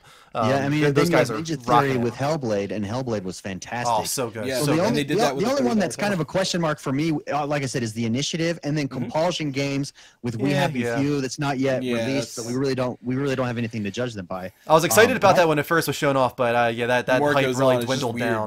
It's just Yeah, it's so weird. It's bizarre. Yeah, it's kind of a question mark at this point. But other than that, I think like Ninja Theory, Playground, Undead Labs, Yeah. those are I are think solid the hits. studios that they have are great. I was super pumped when I saw all those studios. I was like, this is exactly. what I It just needed. shows that they are responding to criticism, And they're not dumb. and they are moving in the right direction. At I the don't think they're least. done. I think that's what people take for granted. I don't think that people realize this is them getting started. They even said that we're getting started. You know, this is them. This is them putting money down. This is their deposit. This is them saying, look, this is what we're willing to do. Wait till you see what we have in the future. Right. You know, this is just the start. So I'm excited. So Far Far Sender. Sender is in Ravenclaw. Dave, how many points does Ravenclaw get? Ravenclaw, let's give them 1 million. Wow, Ravenclaw is taking a Wow. huge lead to Ravenclaw. Slytherin in second place The now. point system has taken a very drastically been- odd turn. Exponentially growing throughout the segment. Way to go, Ravenclaw. And next Jordan up, the G final one. responded with, I've never owned an Xbox system, more so early on because I had gotten a PS3 first and couldn't justify the cost to have two systems. This was also at a time when Xbox had many exclusive games and better multiplayer and networking that I was interested in as well. Since then, PlayStation has come around on those things, so I've just stuck with them since. Now, flash forward to today when I could afford both, there just isn't reason enough to bother with an Xbox system. Most games are available for both systems. If not, I get it on PC instead, which I prefer to game on anyway. Though if I think about the reasons I got a Switch, it was because of the exclusive content only available on it. So I can say that there isn't much Xbox could do to sway me to buy one at this point, other than have straight up console exclusives, not just delayed release exclusives either. Yeah, I mean, again, similar to what we've said before, in different ways, but again, it kind of just goes to show a lot of these people, out there, that will. You have a lot of Xbox apologists, and I'm not. This is you, not you at all, because you've been very, Sure. fair with your assessment. We'll say exclusives don't matter. That's a common thread that I hear, or we have enough, and really, it does and it doesn't. I think Zelda showed us that exclusives matter. Right, Yeah, absolutely, and I think 100%. that's where I get frustrated. It's like, come on, guys, yes, it does. The whole stance of no one wants, single player games. Well, yes, they do. This year definitely showed that. So you have a lot of these things that are just very poor and very quick, to the draw, answers that just aren't true. They don't have a lot of weight, and so this answer right here is kind of just enforcing that. And once again, this is- showing that some people just are not going to look at the games that release on PC as Xbox games, no matter what happens. And I think that's as unfair as it is. I think it's also fair. But again, I think it's laying the groundwork for what's next. And this is this has been their approach all year. And this is including with E3. I think they are just setting up. They are building up towards what they're planning to do for 2019. 2019 console release will be, if it happens, I'm telling you we'll right have to now. wait. We can talk about that later. We got a story on it. But beyond that as well, can't forget Xbox One X is the most powerful console in the world right now. Some people think it has the best online infrastructure. Yeah, absolutely. there are things beyond exclusives as well. Personally, exclusive is always the thing that matters most to me. And that's why I've stuck with PlayStation personally as either my primary console or my only console. And I probably always will be that way. So the fact that I can play these games on PC for me means I never need to get an Xbox. That's just me personally, because Ninja Theory, I will definitely play their next game on PC, and if that supports Microsoft, awesome. If you want to call it an Xbox game, that's cool too. I don't really care. I get to play it, and I'm going to enjoy it, and that's all there is to it. So I do understand the mindset that some of the people here have, though. Wherever good games are, I will be there. Yeah, there you go. I'll be there. All right, no, that's not enough of that. Mora G is in. Oh boy, Hufflepuff. Hufflepuff. Can Hufflepuff. Hufflepuff come back? Hufflepuff can come back. They are awarded 2 million points. Oh, the boy. end. Hufflepuff wins the House Cup. Suck it, Dumbledouche. Gonna have to get you here every week, Dave. Finally, Gryffindor doesn't win. Finally, I'm so satisfied right now. Guys, get on our Discord at discord.gg/the Level Up Network. We post a community question of the week every week there on the Question of the Week channel. You guys can submit your responses, and they might get featured live on the show here. We had 2 that we didn't feature tonight because we got so many responses this week, and they were all kind of long, honestly. But it took a lot longer than I wanted to. But we still love hearing you guys have to say, so please get on our Discord right now, discord.gg/the Level Up Network, to take part in a really positive community, talking about games and movies and television and politics and sports and so many other things all there for you guys. And it's a great way to keep track of what we're doing when we're not live as well. Dave, real quick, what is your Discord? Discord X1 Bros. So if you go to x1bros.com, hit the Discord button, you can join us there. We're almost to 1,100 members on Discord. So it's a lot of fun people, a lot of good times, 24 hours a day, 7 days a week. All we do is talk about games. Games. It's like, you ever see How I Met Your Mother? Boats. It's like that shit. Boats! We should just replace that girl with games. That's it. All right, moving on. Let's see what we got here. We're going to go to a quick commercial break. I kind of feel like I need it after that long discussion there. Guys, we're going to go to a commercial break. We'll be back in approximately 60 seconds with a level update. We got some cool stories to discuss this week, so hold on tight. Lone Wolf Killer. We'll be right back. Welcome back, Level Uppers, to the Level Up Show, episode 224. This is a gaming dedicated talk show on every Sunday at 10 p.m. Eastern Time. We are joined tonight by X1 Bros, Dave from X1 Bros. You guys can check him out at x1bros.com. You can check out their broadcast at mixer.com/X1Bros. And of course, they've got a podcast, long-running podcast, focusing on the positive Xbox community. You can find that on iTunes and probably a bunch of different services. But x1bros.com is the place you want to go because they've got all their different channels ready for you guys to click on right there. And we're very happy to have you again, Dave. Thank you very much. It's an honor to be here. I always love joining you guys.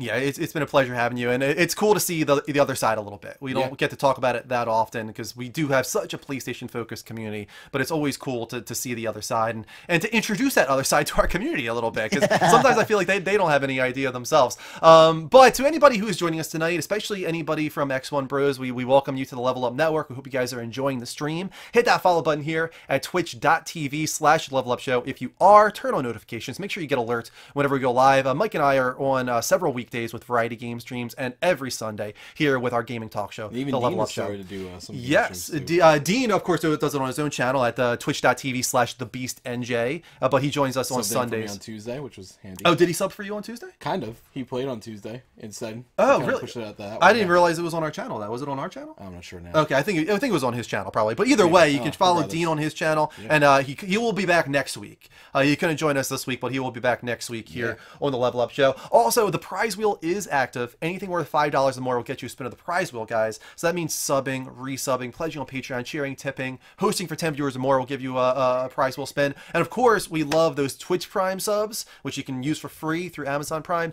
And of course, sub gifting, which is super generous. When you guys do that, sub gifts go towards the giftee. So that person gets a wheel spin, which is really cool. So you guys can do that as well. Thank you so much to everybody that supported us tonight so far. We are going to jump into the crux of the show now. What's called the Level Update. Only an hour and 20 This is our weekly discussion of the week's biggest gaming industry news. Thank you for that follow, of course, as well.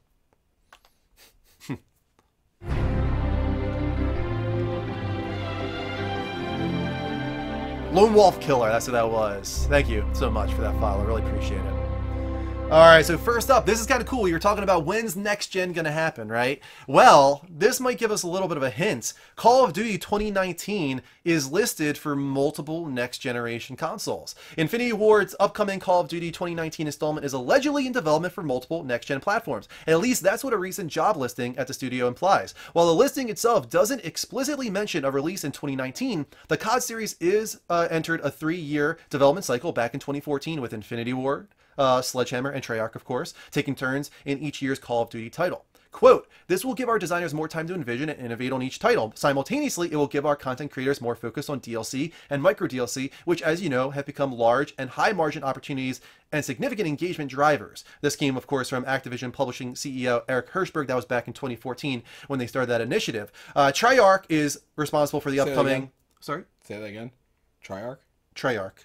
Treyarch. I say Treyarch, yeah. Oh, it's only say Triarch. No, Treyarch is the one responsible for the upcoming Call of Duty Black Ops 4 on screen right now. That does not have a single-player campaign, but along with the story, we have found out that next year's will very likely have a single-player campaign. So that just because they don't have it this year doesn't mean it's gone for good. It seems like those will come back to, I think, the positivity of many of our community members that were bummed when they removed that this year. But alongside the reference for multiple next-generation platforms, there was the listing for a narrative scripter, and that's what implies that campaign mode. Quote, come work with the game industry's brightest on a new, exciting, unannounced title for multiple next-generation platforms. So do we think that we will see next generation start in any way in 2019? And I'm going to put a poll in the chat. If anybody's going to start it, who do you guys think is going to be the one to start it? Steve, we'll go to you first. I think Nintendo's going to stick with the Switch. I don't think Nintendo's started any new, and they're always on an off year anyways. Whenever they do come out with a new product, I think both PlayStation and Xbox will have new consoles at next E3, starting the new generation. And again, that's with an asterisk because I don't think there is a new generation.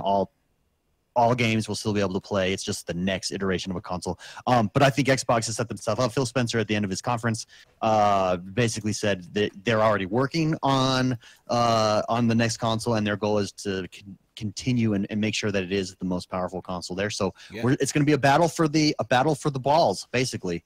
Who has the ballsiest machine? I think it's weird. I think Nintendo is kind of almost like a non-contender at this point. I think they're just on a completely different cycle. Yeah, I think instead of it being like a grudge match console war, I think it's just more so like a duel right now. It's well, if you look at it, the three of us, I'm an Xbox guy, you're a PlayStation guy, but we all have Nintendo Switches, and that's how Nintendo's killing it. Yeah, I mean, even with the Wii S3, the Wii 60 era. Yeah, right. Everybody had a Wii, and then one of the other ones. So it's nothing new to them, and so they're just not even part of the equation. I think that I think no matter what, I think Microsoft releases a console next year. Whether or not PlayStation does, is a different story. And I haven't even talked. You think Microsoft releases a console next year? Yeah. I think Microsoft will release a console in 2019. See, I think they're the less likely one. It would be holiday 2019 if they do, but I don't think he's wrong on that, actually. I think Xbox One X tells me that they are maybe going to be behind PlayStation a little bit on next generation. Huh. Because PS4 Pro came out how long before Xbox One X? It was a decent amount of time, right? It was like a year. A year about, yeah. Yeah, so that was their transitional console. Xbox One X is kind of Xbox's transitional console, which tells me that PlayStation looks at themselves as about a year ahead. Maybe both of them are coming out next year. But if I were to put money on it, I would say PlayStation is the more likely to come out next year. To me, I think Xbox. Everything that they've done so far this year, including the E3, and this is kind of what I was talking about before, with their E3 this year, everything is being placed as a setup to the next gen console. Right. And I don't think they have their stupid moments and their stumbles, as does Sony. I'm on the Sony hate bandwagon myself right now, but I think Microsoft is very intelligent with their business model, and with looking at everything as it is and the state of everything as it is. I think that 2019 is almost at its peak for them, just for the sheer fact of what they have in their tray, what's in the oven for them, right? And what's ready to pop. And I think if they wait till 2020, I think they remember how much of an advantage that the 360 had by releasing as early as it did, even with the issues, even with the losses. If they can get the console to be what it needs to be without this Red Ring of Death similar situation, when they go through the QA issue, practices the right way. If they can get a good console out in 2019 and Sony isn't ready for it, which I don't think they are actually, I think that they're going to be peaked for... I don't think it has anything to do with being ready. It just has to do with whatever their plan is. PlayStation, what might be pushing them back is the fact that PlayStation is still selling so well. They just don't need potentially to release a console yet, as opposed to Xbox, who, as good as they're doing, it still is like a close to a 2-to-1 ratio as far as PS4, the Xbox One, in hardware sales. So Xbox might be feeling like, okay, let's leave this generation behind. It kind of has a little bit of a stain to it, a stink to it after the whole Dom match Matrix thing and the early used game debacle that permeated throughout a lot of the generation. Even though they've rectified it, it still permeated for whatever reason. Well, that's what killed it. I mean, that's what cut his legs out from underneath before it even got started. So right. Yeah. So they might be looking at it as like, let's just leave this behind and move forward. While PlayStation is like, we just released God of War. We've got Death Stranding. We got Spider-Man. The nail in their coffin though, because they're cocky. Right now, they're doing a lot of things that speaks to old Sony being as cocky as they are. And I think that this is going to be the staple. I think this is also a reason why I don't expect to see another console next year, because I think in their eyes they don't see the need to, whereas Microsoft's like, listen, we don't need to rush anything, but we should probably get a start on it, and if we're ready to release something, we have a lot. They already, I mean, here's the thing, they already set up a good amount of architecture in the Xbox One X. Why not just advance on that a little bit more?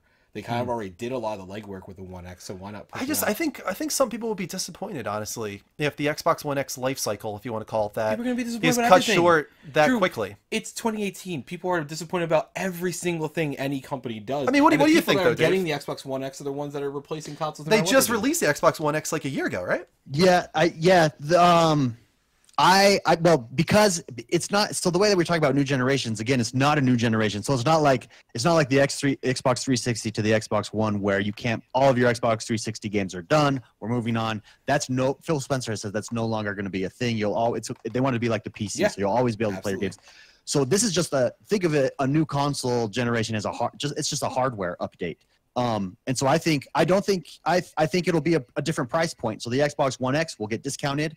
Whatever the Xbox One Z, I don't know, whatever it is, will be just the new more powerful machine on Xbox lineup. And here's what it can do with these games. I think it will launch. Lone Wolf Killer in chat says, I think Halo Infinite will be launched on the new Xbox. I agree with that. I think that's why they showed it this year. I don't disagree with that at all. Title personally, you don't think so? I think that would be really cool to go back to the roots of Xbox and have a Halo launch title. I think that's going to be announced at maybe one of their conferences or anything like that. I think what's going to happen realistically is that the hardware in the One X is going to be their staple platform, and I think they're going to be able, because it's going to be out for so long and they kind of already have this buying group, getting the price points that they're at, it's going to decrease in the value. So I think you're going to see that 500 price point, which would normally be the entry level for consoles anymore, be dropped to at least 400 if not lower, and that will be their entry level console. And then I think you're going to see either another one if not two tiers, kind of like what I was saying in the commercial, and I've said other times before, with their higher end console, because it's going to be so backwards compatible. I think Xbox is going to see, like I said, that rebrand of, we are a service for gamers. We're not just a console maker. We don't just employ game developers. We want to deliver the best experience that you can get, and this is what we're going to offer. So the new Xbox is not only just a new console, but a whole new push and focus in general. So that's why I'm. What I would like to see personally is, I would like to see a repeat. I want to see them go head to head. Just release both holiday 2019. I love that, man. I love seeing these consoles come out at the same time, and that, I feel like the competition brews amazing games, and I think that's what I would like to see. I want to see them go head to head. I think that's what we're going to see, to be honest. I think Sony's conference even showed that this is kind of them putting the cap on the PS4 even. So maybe even some of those games being cross-generational. I mean, I could see Death Stranding, even The Last of Us Part 2, being cross-generational. Well, so you don't think that Sony's going to be take the same tactic as Microsoft in just, you can now play just on the next console? I think they're going to do similar to what they did last year, where whatever you have that's releasing. I want to make sure I understand Dave's question here real quick. So so Phil Spencer on the Xbox One, the next generation of consoles, it's just a hardware update. Yeah. All of the Xbox One games will be playable on the Xbox I One. I think PlayStation will do that as well. You do think so? Okay. I would hope so. Yes. Here's the thing: there's a difference between hope and expectations, and that's the thing. Is the hubris. It's not speaking to me in the same I mean, way. I don't think they've given us any indication that they wouldn't go that route. They're trying to bring the PlayStation Now backwards compatibility back. The PS3 couldn't be backwards compatible with the PS4 without an enormous increase in price. The cell, processor could not be emulated. I think if they could have, they would have done backwards compatibility potentially, if it was as simple as easy software emulation. That's an engineering feat to be able to do that. I think that was the primary reason for that. I think if we're now on this x86 architecture and you know the next upgrade is not going to be this massive change in design, it's going to be an upgrade in the internals, I think there's really no reason they can't. And I think to tell the PlayStation community that all the games you bought on the PlayStation Store, your entire library is not going to work on PS5, yeah, I don't think even they have that hubris right now. I think that would be pretty intense. I think they might do it for select titles, and I think it might be only exclusives. If anything, I don't know, man. I think that would be pretty crazy. I think that's suicide. Yeah, I think that's you talk about cross-platform rubbing people the wrong way or cross-play. That would really rub people the wrong way, especially when everybody else is allowing that to happen. Yeah, I would. I would now understand really how disappointed I am with Sony at this point. That I have. You're disappointed about them with one thing. No, there's there's more than that. That was the straw that broke the camel's back. Name, why does everybody then focus on that? What else is disappointing you right now? I think it's the idea that they're kind of resting. They're kind of at this point of it's the end of the generation. I get that it's the end of the generation, but you have Microsoft who's kind of making nods, like saying, hey, we're taking strides to do this. You even look at their E3 presentations, which I love how much of a presentation that it is and how much of a show it is. But like Microsoft had, even if it was other consoles as well, they had partnerships. They kind of group up with these other companies to say, hey, let's show this off, and Sony's like, hey, we're gonna do this weird thing in this one venue and have you walk over here and talk oddly for about I think 20 it was minutes, simply a different approach. I think it I has get nothing to that, do with but- resting. It was, here are 4 juggernauts we've got coming out in the next couple years. Some of them might be cross-generational. Most of them, I think, are probably just going to be PS4 only. And they also showed off Resident Evil 2 Remake. They showed off Neo. They showed off Control. I don't disagree. And they also got Dreams coming as well. I think that they looked at it as, we're going to focus on these 4 games. They could have grabbed up a ton of those games from the Xbox conference. Sekiro's coming to both, a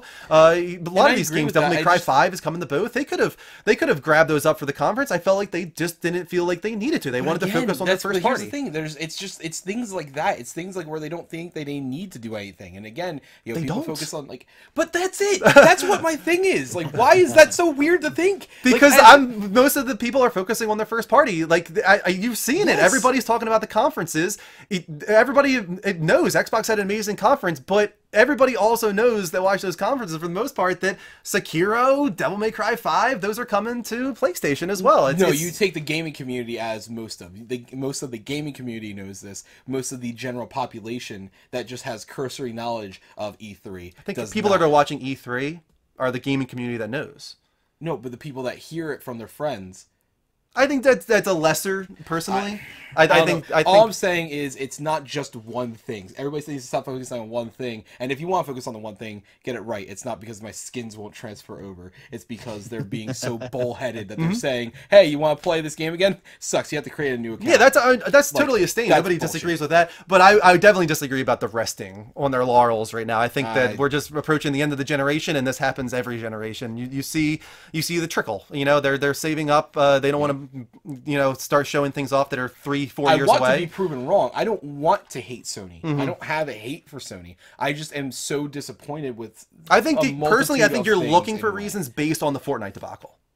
That's why. Because it seems like ever since the Fortnite debacle, you've been searching for reasons. No, it's been multiple, and I've actually had issues with them before, and I've said it, but I've kind of let my appreciation for other things that they've gone gloss it over. So now that actually, I would say just a month or two ago, we were talking about God of War. We were talking about Detroit Become Human, about how this is an amazing year for PlayStation, how they're firing on all cylinders. And then the Fortnite thing happens, and holy shit, Sony is resting on their laurels. They suck now. I didn't say they suck. You're talking about them right now as like they're resting on their laurels. I did say they're resting on. They are. They 100%, in my opinion, are. And I don't know. Here's what's weird. I can't agree with that. I'm sorry. That's fine if you can't agree with it, but to say that it's unreasonable, like, I don't know. It's just I think it's ridiculous to say that I have to love Sony or I have to love another console. Like, that's the thing, is like, I don't appreciate what they're doing in general. Yeah, that's fine. I get that. I'm not like I'm not focusing on one thing. I have multiple things that I just was like, it's not a big deal. And now that multiple things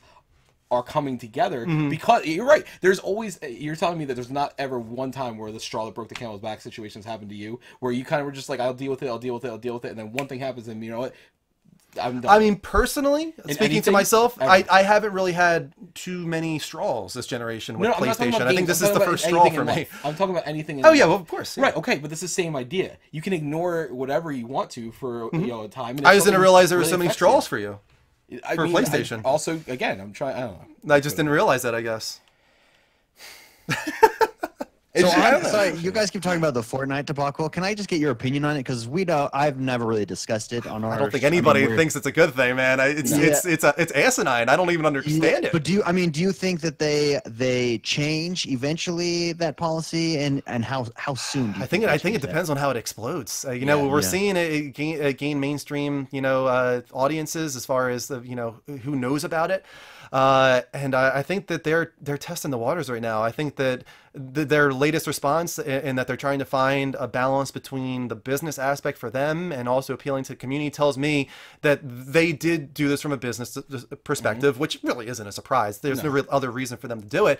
And now they're just waiting to see if the backlash is strong enough that it's worth backing out. Yeah, I mean, when you're number one, you don't have everyone can come to you. I imagine how they're looking at it. But yeah, I mean, you're messing with the most popular game. So who's bigger, PlayStation or Fortnite? It's going to be interesting to see who wins that. Which makes me wonder why Epic hasn't thrown their weight around a little bit. Right. Well, on and this that's issue. I mean, and again, it's like that. Like if you go to Epic's website to go create another account, Yeah. it will tell you that you can't connect this. It will actually specifically say that you can't connect it. And then when you go to delete PlayStation's account off of your Epic account, it'll say, "Are you sure you want to do this? Deleting this will not only delete all your skins, but it will not allow you to play on other skins or on other consoles as well." Right. You have to create a brand new account. Like that to me is just a. I mean, I feel like that's extremely unethical in business. It's a very anti-consumer practice. It's not even very anti-consumer alone. I don't think it's. Legal. I'm surprised it's legal. I know, right? I really don't. That's what we've been saying. We're understand surprised how- it's legal. Again, when you're number one, you can dictate a little. Well, bit. that's the thing, and I think that's the problem I have, and I think that's, again, it's one of those things where when you look at a lot of these things, you look at how there's some things that we get some great stuff from Sony. Like we get a lot of very good games, in my opinion. And I watch them every single week because I'm like, should I go in and add it to my list, and should I not? This and that. But I think almost week after week after week, with the exception of 1 or 2 months here, or month after month after month, with the exception of 1 or 2 here and there, I think the games you get with PlayStation service is much better than the games with Gold service. And I think a lot of times, personally, I've seen, and I've made comments on it, there are so many times where a game on Games with Gold has been on the PlayStation Plus program a year before or more. There was one time where I think we even counted it was like 4 years later. It was on the Games with Gold thing. Yeah. So it was just, I always will comment on that. But I think, while we have those benefits and those nice things, Xbox has constantly kind of driven this whole idea of we want to service the gaming community and this and that, and so it's just like, you go doing whatever you want to do and waste your money. We're just going to kind of do what we have to. Yeah, that's always going to happen. Whoever's You're first right. doesn't, and whoever's second or third does, because that's the play, right? That's how you But I would you win them back. I would hate Xbox for the same reasons. I would hate, Nintendo Oh, for it the happens same every reasons. time, yeah. That's what I was trying to say before. Is that I'm concerned with them. It seemed like at the beginning of this generation, good guy Sony started to show up. And now all of a sudden, because they know they're on top and they know they have all this weight around, bad guy Sony is going back to what it was before.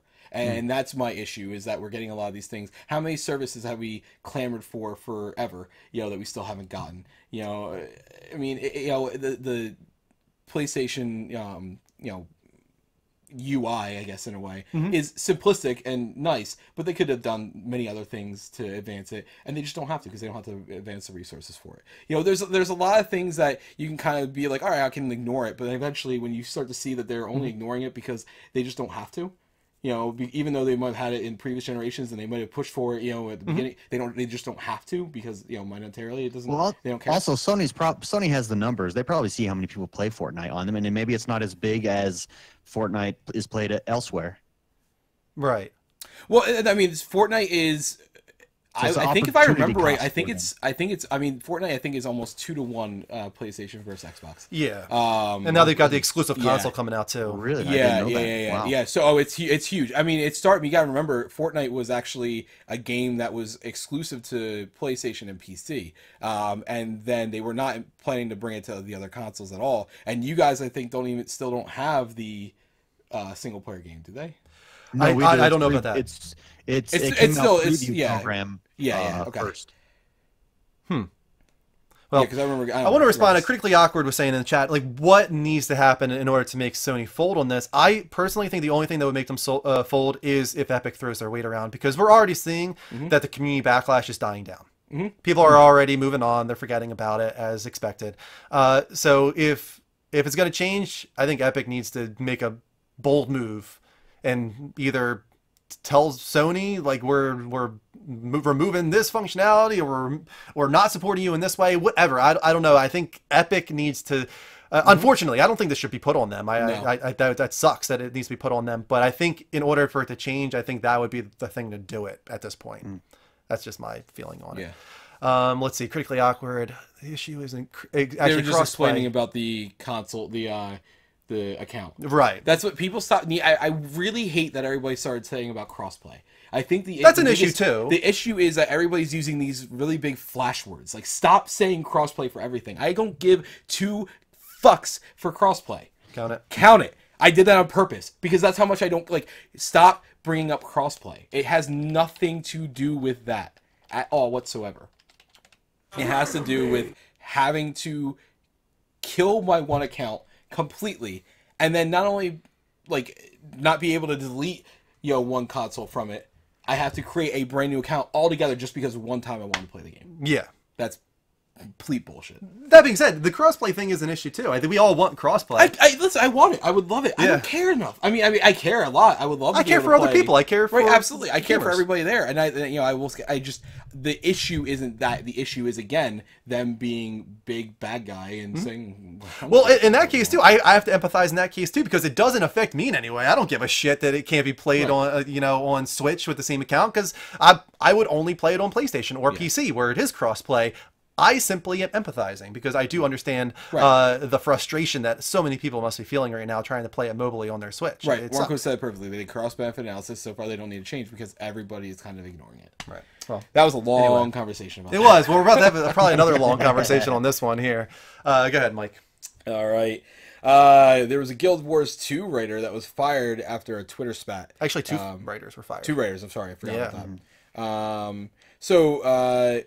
A comment to one of the writers said, very interesting. She posted an article about her experience writing the game and the choices that she made and what she would have changed and this and that. And said, someone tweeted at her saying, really interesting thread to read. However, allow me to disagree slightly. I don't believe the issue lies in the MMORPG genre itself, as your wording seemingly suggested. I believe the issue lies in the constraints of the living story's narrative design.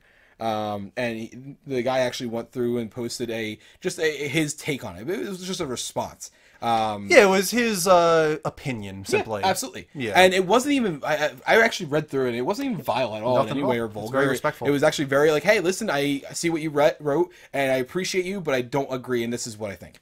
And so the writer, Jessica Price, said, quote, today in being a female game dev, quote, allow me, a person who does not work with you, to explain how you do your job. And so it caused this big thing. Now, apparently she has had issues in the past.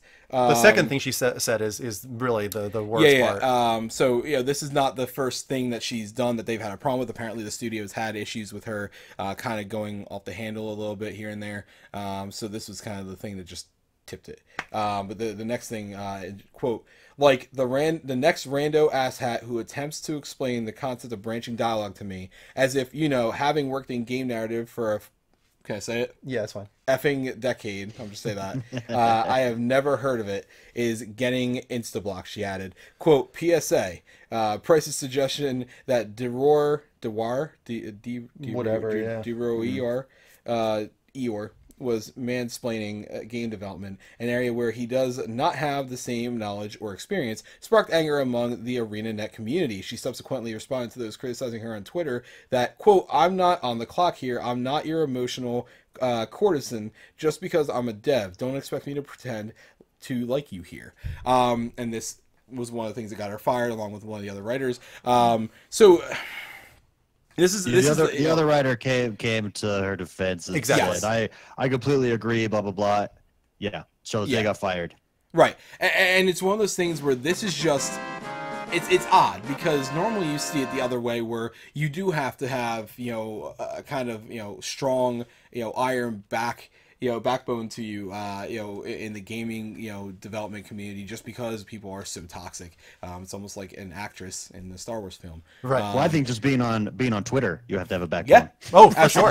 And it seems like I think it's one of those things where you can kind of tell that this person has been berated and harassed in different ways, or just downright had actions towards her that were not in a respectful manner. Both in her community as well as professional work life. Yeah. That said, this was the stupidest thing you ever could have said, because it had nothing overhanded Right. reaction you could ever have. And I equated it to the mom you see in viral videos that freaks out at a fast food place or something like that over cheese being on a cheeseburger when she didn't want cheese on it or something Right. like that. It wasn't that. It was everything else. It was her kids being crazy, her doctor's appointment getting pushed back, her husband cheating on her, whatever it is. It was all these things kind of adding up and doing that. And that's kind of what it was with her. That said, she seems like a pretty Belligerence. yeah, she's Yeah. very opinionated, but I think she's also very edgy with that, and you kind of have to be careful with it. And it's the same thing on the fan side. You have a lot of these people that they'll kind of go out, and Twitter is just an odd place, because people seem to think of Twitter almost like a pseudo Facebook type situation where you can kind of just BS with friends and this and that, but it's also a professional workspace, so you have to kind of be careful about what you say. Some people might feel a weird sense of security on Twitter to where they say things, they come out and they try to talk to their community on there. Sorry, were you going to say something, Dave?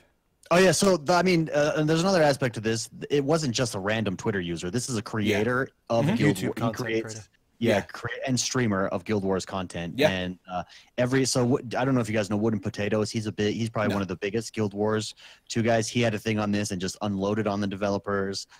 So it was a bad look for Guild Wars 2. I think ArenaNet had to fire them. Oh, I agree. Here's the thing. There's a lot of different sides to this, and one we're not even focusing on is the Gamergate side of things. So one of the reasons a lot of people are siding with her, Price, right, is her last name, is that the Reddit for Gamergate essentially really riled up and were one of the ones really trying to get her fired. And so then a lot of people feel this necessity to come to the defense of her because she's being targeted for sexist reasons. The thing is, she, I believe, was being fired before that happened. Yeah, They even before said before they even- Gamergate was, joining forces to Right. try and go after her, which is despicable. I hate Gamergate in every possible facet, but I think that she was on her way out before any of that occurred. And personally, I think that she is in the wrong. I'm not saying that she necessarily should have been fired, because if this was like a sole offense, I could have seen her being reprimanded. Exactly. I don't think But- she would have been fired if it was a sole one. I think they even said there's been many other she's things. said that some happened. pretty crazy things in the past. I know, and you can think whatever you want of Total Biscuit. Like, she, right after Total Biscuit died, said she was happy that he died so that he could no That's longer hurt disgusting. any people. Right.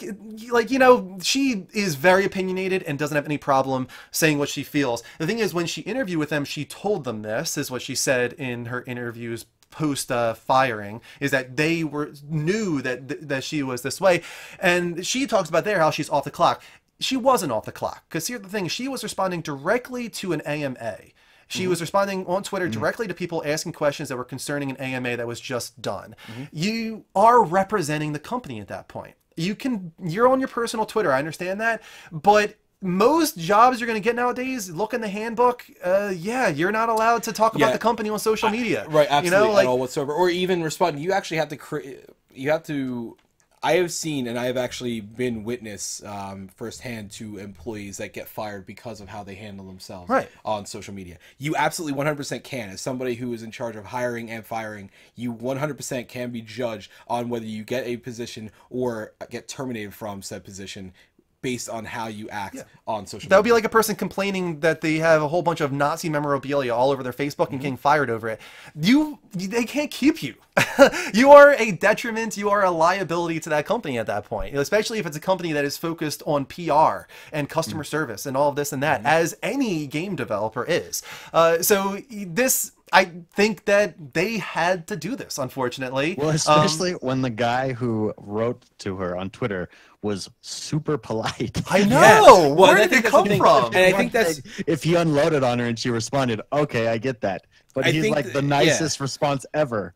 right, and I'm sure, especially compared to a lot of the other things that they might have gotten. And I think this is one of those things too, where you have to, remember as a person in the industry, I think it's definitely double sided, because it's the developers do have this, not all, and not even, I would say, probably not even a majority of them, in my opinion, have this idea, but a lot of them do have this sense of superiority. Like, I know better than you. No, you were just lucky, and you kind of found that spot. You kind of talked to the right person. Heck, when you talk to most of the people in the industry, the majority of them say it's not only just luck, but it's a lot of hard work, but it's also luck. It's about finding the right time to apply, finding the right person to connect with, having just that right. There's so much luck that goes into getting any job, but especially in that industry. So don't act like your 10 years, your all this experience means that you are, the freaking Hemingway of game development and writing. No, asshole, you're just really cocky. That's all that says to me. You could learn stuff. Everybody can learn stuff. There are people that have been in the industry that, for since they started. Heck, the interview with id, where when they were saying, when they started transitioning over to the newer games, they're saying we're constantly learning stuff, and that's why the games are still improving, because we're not just resting on our laurels. If you get to that point where you are refusing criticism because you think you're above You're that, helpless. yeah, that's not a good thing. No. You should always be open to learning something from your community. Maybe, they don't know game development the way you do, but that doesn't mean you can't learn something from them. The amount of people out there in the fandom, both, not even just for that game, but any game in general, they're just so toxic. You have people that are, constantly reaching out in different ways, trying to connect with their community in different ways, and people will go so far to bash them. They'll go, in AMAs, you'll see them bashing. If you're talking about a game AMA, you'll say something, and they'll say, oh yeah, this, I hated this, feature, and I hated this, and some people are positive with the criticism, some people are so super vile and negative, and then you have even times that don't even call for that, right? Times where they're just being normal people. People forget that these game developers that's not their sole thing. They're not slaves. They don't work for you. They are doing their job. That's just like saying that you are only what your job is. No, that's not what you are. You are a person. That's what these people are. So same thing when they're just reaching out to the community. They're taking their time on the same thing as this. She's yes, she's tweeting from her own personal account, but she went too far. But at the same time, the amount of toxicity I see where people just go out, if I went on right now on Twitter and said, hey, something this and that, and then someone went to go bash me, oh, I don't care about what you this and that, your show sucks, like, go to hell. You know what I mean? Like, I think there's a lot of give and take there, and I know this is kind of going off on a weird tangent, but just like, I had to tweet it again today, because I didn't even remember I made it, but like 3 years ago, something must have happened on this date 3 years ago, and I just said the world is so negative right now, and I think we need a lot more positivity. And I said something about but it's everybody's so shut the hell up, stop being like, I know I sound negative, but at the same time, like, just chill. You know what I mean? Just put a smile on. And the essence here is relax. just she was the one who needed to chill, which is kind of Right. crazy because she told, I think, him to chill. But that's the thing, is this statement isn't necessarily wrong if she framed it differently. Like, let's say here, like, I apologize, but the next random person that tries to explain the concept of branching dialogue to me, you have to understand that I've been doing this for a decade. I know what, like, she could have phrased it in a more polite way and probably received no backlash. Like, she could have simply taken out asshat or effing or taken out those words and just rearrange those sentences in a different way, and suddenly not only that, it's okay. How about you just don't be an asshole and you say, hey, you know what? I appreciate your opinion. That's not what I chose to do. But, I get everybody's going to have their own take, and I have mine, you have yours, and I think we're going to have to agree to disagree. Bam! Right there, you're disagreeing with them and not being a complete waste of an ass. Complete waste of an ass. Okay. Never heard that way of saying it before. But Well, Well, anyway, enough of that one. Dave, let's talk about E3 2018 again, because we got the E3 Critics Awards. So why don't you talk about some of the categories we had there? Sure, yeah. So there's best of show, best original game, best console, best VR, best PC game. Ooh, PC game. Very nice. Any of these stick out at you, interesting. especially? The best of show I think is interesting. Right? I thought the same thing. I'm glad I'm not Yeah. doing that. Resident Evil 2 Remake, best of show this year. Yeah. We didn't get to see a lot of it at the show, but there were gameplay videos that released Mm-hmm. afterwards, of course. Did you watch anything? I did not watch any of the gameplay videos. No. It does look It looks stunning. really good. Yeah. Like I good. watched some comparisons where they take like the original, scene and then the remake scene, and it's amazing. But It's not one for one, Of course, no. but it's one for one. It's You it's know a what I mean? source Like- of polarization though, because even though it's one for one, it's a different perspective. You know, the original had the static camera angles and the tank controls. This one goes the RE4 route where you're over the shoulder, and they have a few moments where I think it does go static, but they have taken the RE4 being applied over top of Resident Evil approach with this Yeah. remake. But everything I've heard is stellar. One thing I saw here, best original games, even though we didn't get to see it at E3 really, It's crazy to Dreams me. I don't is still get that getting a at lot all. of attention. I really would love to know when that game is coming out, because I've been so excited about it, especially the aspect of building sculptures with virtual reality and those ideas I think are so exciting. Best. Yeah, oh, they sorry. showed this actually. So over the PlayStation booth at E3 or the PlayStation area, they had huge monitor, they had couches set up, and they did like a talk show. And they had the developer of Dreams on, and they went through it pretty extensively, just building stuff. Microsoft had something similar to this a few years ago, and the Project Spark. Project Spark, yes, and it failed. I don't know how many. Like I like the idea and concept. Mm-hmm.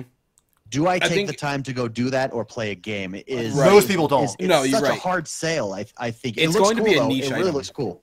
Yeah, it's 1000% niche item, and I think that's actually one of the things that you have a difference of in types of gamer too, man. I think Project Spark was smart, but I think it came out a little too early, and it was one of those things where they did it first, but I think they were a little too early. I don't think there's anything wrong with it because I was actually intended on getting it. I had plans to buy it and everything, but I also when I got Little Big Planet, it just kind of sat there for the most part too. But I think Dreams is going to speak to a different gamer, and I think those gamers are on the PlayStation side.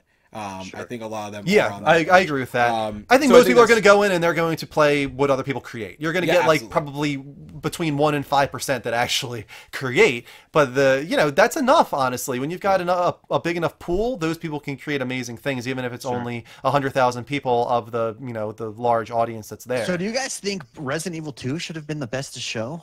I can't say because I haven't seen Right, enough I of haven't it. seen. I think the biggest issue that I have that this E3 is another year where you see less and less actual gameplay.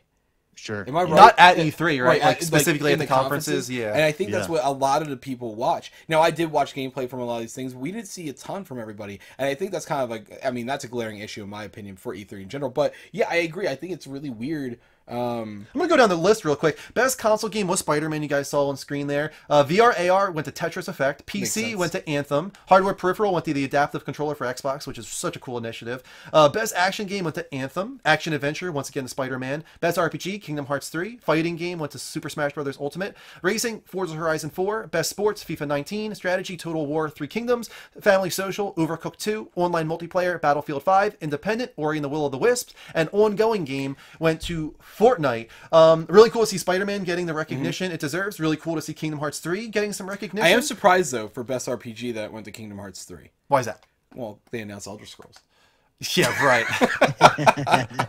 Yeah, man. Sorry. Yeah, that can win Best of Show in 6 years. What a whiff. Yeah, I mean, that can... having said that, though, in all seriousness, was Fallout 76 considered for that? I don't know because I don't even know what was shown. I think don't it know. was considered, yes. If I remember looking at the games that were removed from consideration, like The Last of Us Part 2 was removed from consideration, By I the think way, Fallout 76 Fallout was not 76 removed. is going to Yeah. be between 24 and 32 players, and there will be AI robots. But that's it.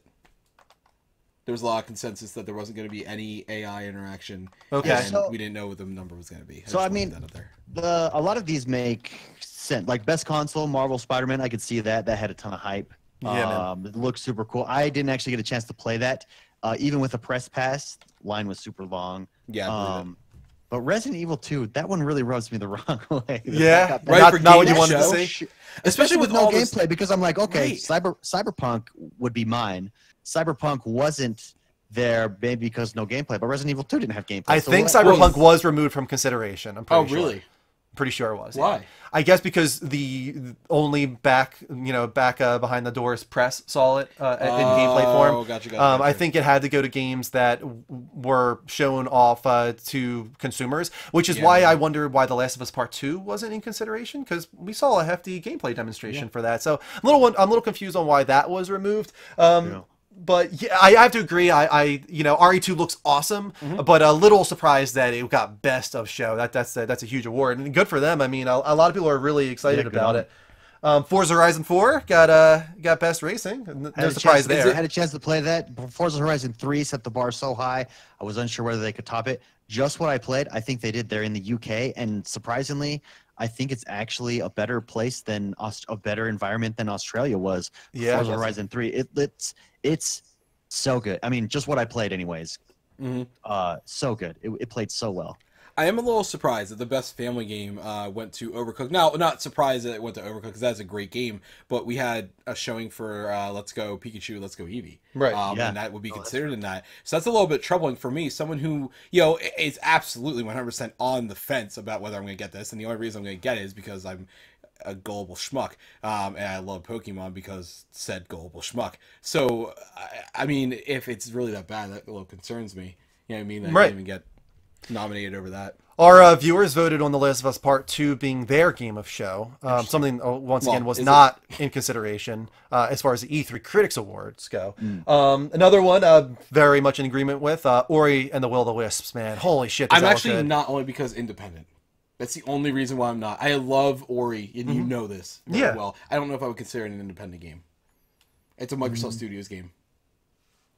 Microsoft Studio publishes, I mean, it's... Which would definitely be I can see that. You know what I mean? Like, that's the thing. So I think that's a little unfair, but I agree that it does kind of blend that line, yeah. Right, you know what I mean? Like, and you know me, I'm it not looks like I independent play Ori and the Will of the Wisp, and it's like it's basically an improvement on Ori and the Blind Forest. Is exactly how it feels. Awesome. That's sounds great. insane. Then it looks like honestly, it looks like a combination of Ori meets Hollow Knight, and that's exactly what I wanted.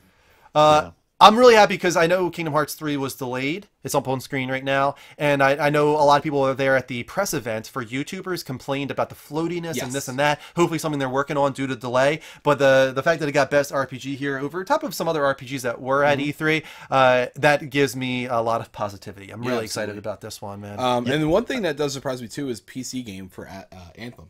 Yeah. There's been some negativity surrounding that game since E3, seeming to turn around now that the 20-minute gameplay video has released. I think Jersey Tom in the chat said that the 20-minute gameplay video has him insanely hyped. Did you see that, Dave? Yeah, so that was the trailer that they showed. So what happened at the EA event, they took you into like a tent and they played in front of you, and that's basically what they played in front of you. I'm super excited for it. It's a wait and see. Destiny, can it compete with Destiny? Is going to be the next Destiny? I don't know. Having said that, this is a nice little transition. The best ongoing game, Fortnite. I kind of have an issue with, I mean, obviously it's dominating. Of course, the #1 game, but Destiny Forsaken was there at E3, and it's legit. Like, it's a legit next step up in the Destiny universe. So here's here's my thing on that. Yeah. So Destiny 1 had its thing where it went from lauded to a bunch of hype with the Taken King, where it kind of same thing, turned it around. Here's my thing: Bungie is a bunch of asshats. And they have proven to me that they have no care over what they release as long as it's going to benefit the backers. And I say this with all love for what I was hoping for in this game. I fought for it hard. I was huge into D2 when it was released. I kept trying to push it, and again, it was one of those things where it's like, come on guys, what the hell? You took everything that was in the Taken King and kind of just manipulated it, into something completely different that people didn't really want. And yet again, I mean, I appreciate that. I appreciate that take. But I don't disagree with Fortnite winning over it, even with my annoyance at Fortnite, just for the sheer fact that I shouldn't have to wait that long and buy $60 more into a game just to get it to be what it was in the last gen, brought up to date. I understand. I understand the Yeah, frustration you know what I there, mean? Like, but I it does appreciate you. it does seem like they are doing some cool things with Forsaken. When it comes to the new weapons that they're adding in, and the bow, right there, that's the big one that they're adding in there. Yeah, they're adding the bow. They're adding a new game mode, multiplayer game mode, Gambit, and that's what they showed off at E3, and that you got to play. It's so cool. The Gambit game mode. It's refreshing. It's a brand new game mode, not on any other systems. They nailed it. It's a lot of fun. Okay. And I agree with that. It's just like I said, it's just one of those things where they can only add so much flash. Like if you're, you can only decorate a trash can so much. You know what I mean? It's still going to be full of shit. Destiny is one of the day. those. Destiny, I think, is one of the most polarizing games. Like people Yeah, either it love seems it, like it. or they hate it, or they hate it because they love it. You know what I mean? So I think there's no other game that plays as well as Destiny in the shooter genre. In my personal Mechanics opinion. are very smooth. Mechanics are so those tight, those controllers are that tight, game. so good. So That's not surprising. Bungie's always been known for that. Did you put a Warframe, by the way, for Switch?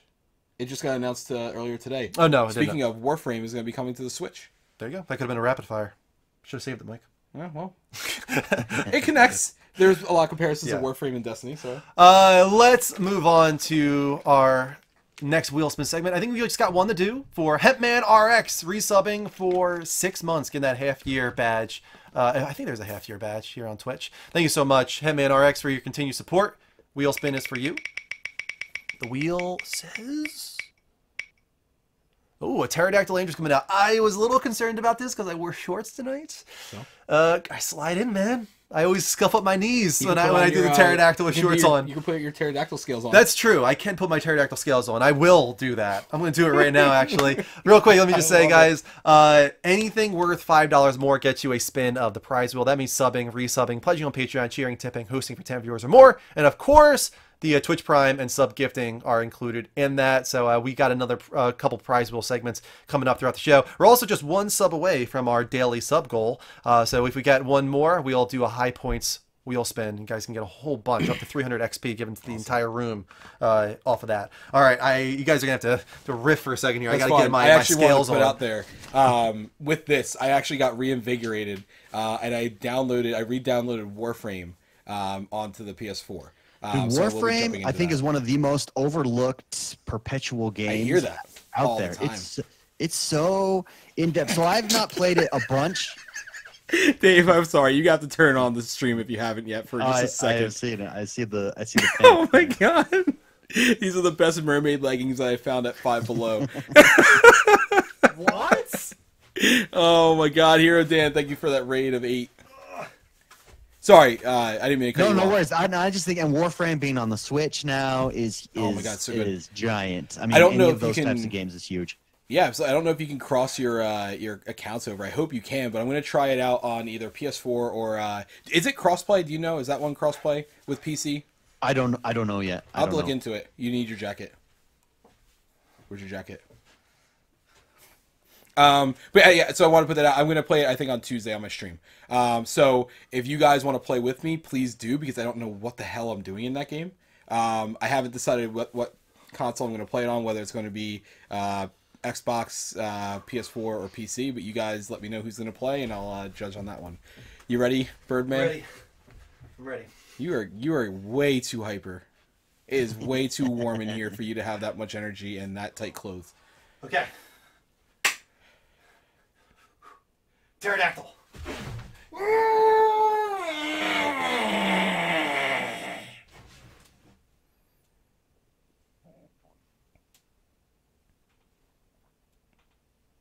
That initial face is what I expect you to look like when you have a hernia. Just gonna put that out there. Was that a slow enough flat for you there? I don't know, man. That was That was graceful. like a revived slow motion flap. Did you just hit yourself in the nuts? You almost just fell into the DVD case.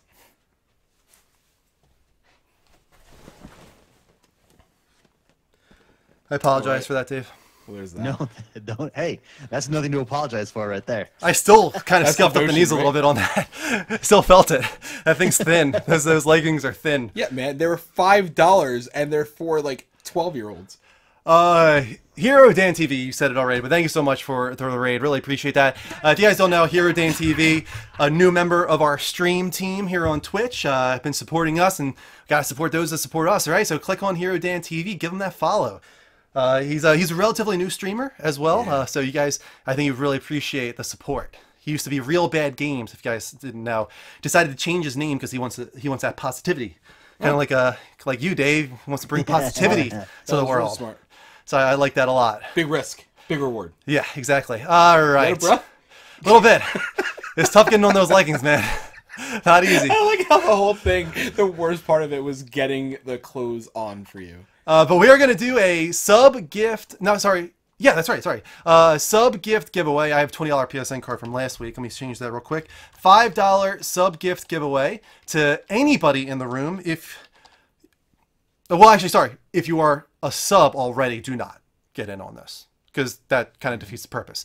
It's for everybody who's not a sub in the room. If you are not a sub, all you got to do is type in !raffle, and you will be entered in. We'll put this on for 3 minutes while we go to commercial break. Do you mind if we skip commercial break since we're an hour behind? Sure. We'll save a minute. I mean, fine. Go to. You do that all the time, but the one time I mention it, you're like, "Oh." I'm just saying, it really is not going to make too much of a difference this time around. We're pretty far behind. Hypocrite. There you go. It is active, guys. !raffle. It's like all you got to do is type that into chat, and you are in the running for a $5 sub gift. All right, moving on. Let's get back into the level update. Oh, you don't want to do the... Yeah, you said you didn't want to do it. No, I'm not going to do it, listen, man. I get it. I'm just going off of your reasoning. You know, you got a part in this show. Well, we'll see. I'm not a dictator. I listen to everybody. All right, so first up here, we got a little bit of new information on Amy Hennig's Star Wars game, or at least what used to be Amy Hennig's Star Wars game, and we also have a little bit of information on the new IP over there at EA. So we'll start off with Star Wars. It is now being helmed by Motive Vancouver with assistance from Motive Montreal. Motive Vancouver was originally co-developing the game with Visceral back when Visceral was leading it with Amy Hennig as the creative director. Motive Vancouver has staff that comes from two backgrounds. The first background is that there are a bunch of people from Black Box who made games like Need for Speed, Skate, an unnamed open world game that was presumably Gunhead, and Plants vs. Zombies. So that's an interesting catalog for those guys. The second branch is that they hired a ton of staff who worked on Prototype Hulk Ultimate Destruction and Sleeping Dogs, since both of those studios imploded. But it had a bunch of open world staff who needed new jobs. Here's what's kind of crazy. You know, we've been talking about how much of Amy Hennig's Star Wars game will be reused. Supposedly, there are 3 terabytes worth of high-end Star Wars art assets that they plan to reuse with whatever that single-player linear experience becomes now seemingly open-world experience. Jade Raymond also notes that they really love the characters Amy Hennig came up with and intend to keep them in the new game. Amy Hennig was noting that a lot of the work she did on Uncharted 4 pre-reboot was reused with Neil Druckmann and Bruce Straley taking the lead, and she was hoping the same would happen here, and it seems that will be the case for the cast. In the case the above didn't make it clear, the game is now open world and not linear, according to this. Which, for us, I don't know how you feel about that, Dave, but for us, that was a big bummer. That we're not getting the Star Wars linear experience that I feel like we've been begging for such a long time. Yeah, no, I mean, open world is much more difficult to do, in my opinion, and so I think it lends itself to be linear, like a Tomb Raider type of linear experience. But I mean, hopefully it's good. If it's good, it's good. I mean, what really sucks with this, and it's really tough to do with Star Wars, because open world would have to mean open universe, and that's just impossible. You know, right? So yeah, when it comes to Star Wars, right? You know, disservice. Yeah, so that's always gonna be a bummer for me. Let's talk about the new IP. This is helmed by Motive Montreal and was the main reason EA opened the studio in the first place, since they wanted to enter into the action-adventure genre. We've heard this before. This has been talked about several times. This is also the title Jade Raymond is most directly heading up. The goal of the game is to reinvent action-adventure games for the future, whatever that means. Jade Raymond really wants the team to put in gameplay elements beyond shoot and kill. As one example, she wants the game to have a huge explore gameplay component. She goes so far as to say she wants Motive's identity to be about relentless discovery. The game is a sci-fi title, In another interview, she noted that the game will be a positive statement about humanity, so you shouldn't be imagining a gritty Blade Runner world here.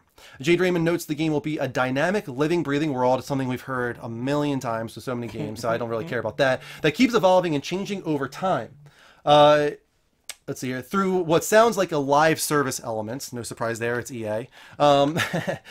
She contrasts this with how, historically speaking, Assassin's Creed is a game where you go through the story content and then it's immediately on the next annual title without the last one really evolving. The game will be very social and something you can play with your friends. And that's essentially the essence here of what they're working on there. Still not enough to really go on. Those are all, in my opinion, buzzwords. Like I've heard a million times with the pitches for so many different games. It's interesting that they think they can reinvent the action-adventure genre. I'm not sure how you do that, but... Sounds like very Peter Molyneux-esque. Yeah, it could just be talk. Yeah, I think it's just PR bullshit. talk. I think it's bullshit. I'll be 100% frank. Yeah. I don't think they're going to do anything like that. I know you said earlier that you're kind of burnt out on Star Wars as far as the films go. Are you feeling that way with the games as well, Dave? With Star Wars games, you mean? Yeah. No, I'm not, because really the only Star Wars game that I've had to play is just Battlefront. Okay. Beyond that, I mean, there's the BioWare open world or MMO games, but beyond that, there's not. I mean, I would love a good, solid RPG Star Wars game done right though. Yep. The problem when you attach it to Star Wars, you've got to do it right, and I just don't know. I don't. It's so hard to do. So hopefully, cross your fingers. Yeah, I would love RPG as well, KOTOR style, but I would have been okay with Uncharted meeting Star Wars too. The way Amy Hennig, I think, was going with just like a really cool, linear, pulpy action-adventure experience in the Star Wars universe, I would have been totally down for that. No, agreed. It's always going to be a bummer for me. Let's reveal the winner of the sub-gift giveaway. We got 4 people entered in on that, and the winner is... Hero Dan TV. Fitting... Woo! Very fitting. So here at Dan TV, I will deliver that sub to you in the very near future when I have a moment live on stream here. Moving on, though, as far as level update goes. Mike, you're up. Moving on. Ubisoft implies that the next generation will allow for multiple eras in one Assassin's Creed game. So the question was posed to them creatively. How does Ubisoft decide how long to keep creating new content for a live game after launch, as opposed to moving on to a sequel? Where does that line get drawn? The response was, quote, "This line gets fuzzier every year. We have bigger post-launch periods, longer lives for each of our games. Even the ones that used to be solo-oriented, like action adventures, they now have a very strong post-launch, and people are staying in our worlds for a long time. So this line is absolutely fuzzier and fuzzier. We all see a future where a game will stay post-launch and new experiences will come in the games, but we will have technology that will break the current limits of memory, for instance, because of new technologies that are arriving. We would be able to, in the same world, have several historical periods, for instance, in Assassin's Creed, and use the Animus to travel from one to the other. Or we'll have different areas in the world linked by travel systems, so that a Far Cry game or a Watch Dogs game could happen in different countries in the same experience seamlessly. This is super exciting to think about, because it's one of those pipe dreams that I've had in my, in the gaming dream, you know what I mean? Just right. Like crossplay and all that stuff. Imagine not having, instead of talking about the setting being, just ancient Greece, or the setting just being, London, for Forza, or, wherever the hell it is in State of Care, or whatever the game may be. Imagine it being Watch Dogs, or something even more so, and I know this is where my mind is right now, but The Division. Imagine seeing how The Division plays out in multiple areas of the world, or even just the country. They don't have to have, but they're still the same size and the same realm. Right. We're in an era. I mean, we're right on the cusp. And those that aren't as deep into the technology, DDR5 is right around the corner, within like months to a year. Where I'm looking at it constantly every single day, waiting to jump on, bigger RAM for my PC, because I know it's going to drop in a second. So we're right on that, and the next console gen, and all these pushes in technology for the PC will allow us to do that. Is it bad that I thought you were talking about Dance Dance Revolution 5? Oh God, yes. I'm like, what did I say? Oh my God, what is wrong with you? That's the first thing about my mind. DDR5, Dance Dance man, Revolution 5. RAM, I know my guy. now what you're talking about. It took me okay. like 5 seconds. I was like, DDR5. I mean, imagine Dance Dance Revolution if you could do one song right into the next one, into the next one without having to load up a It's screen. pretty amazing, man.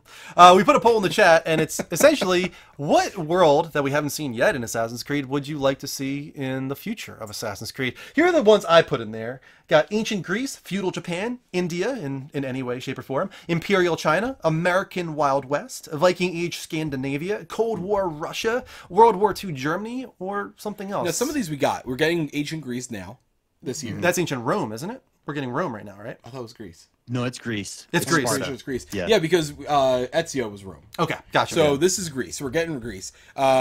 Japan we got in that weird sides. Yeah. But, like I want something You know what more. I mean, yeah. But India we kind of got with the original one.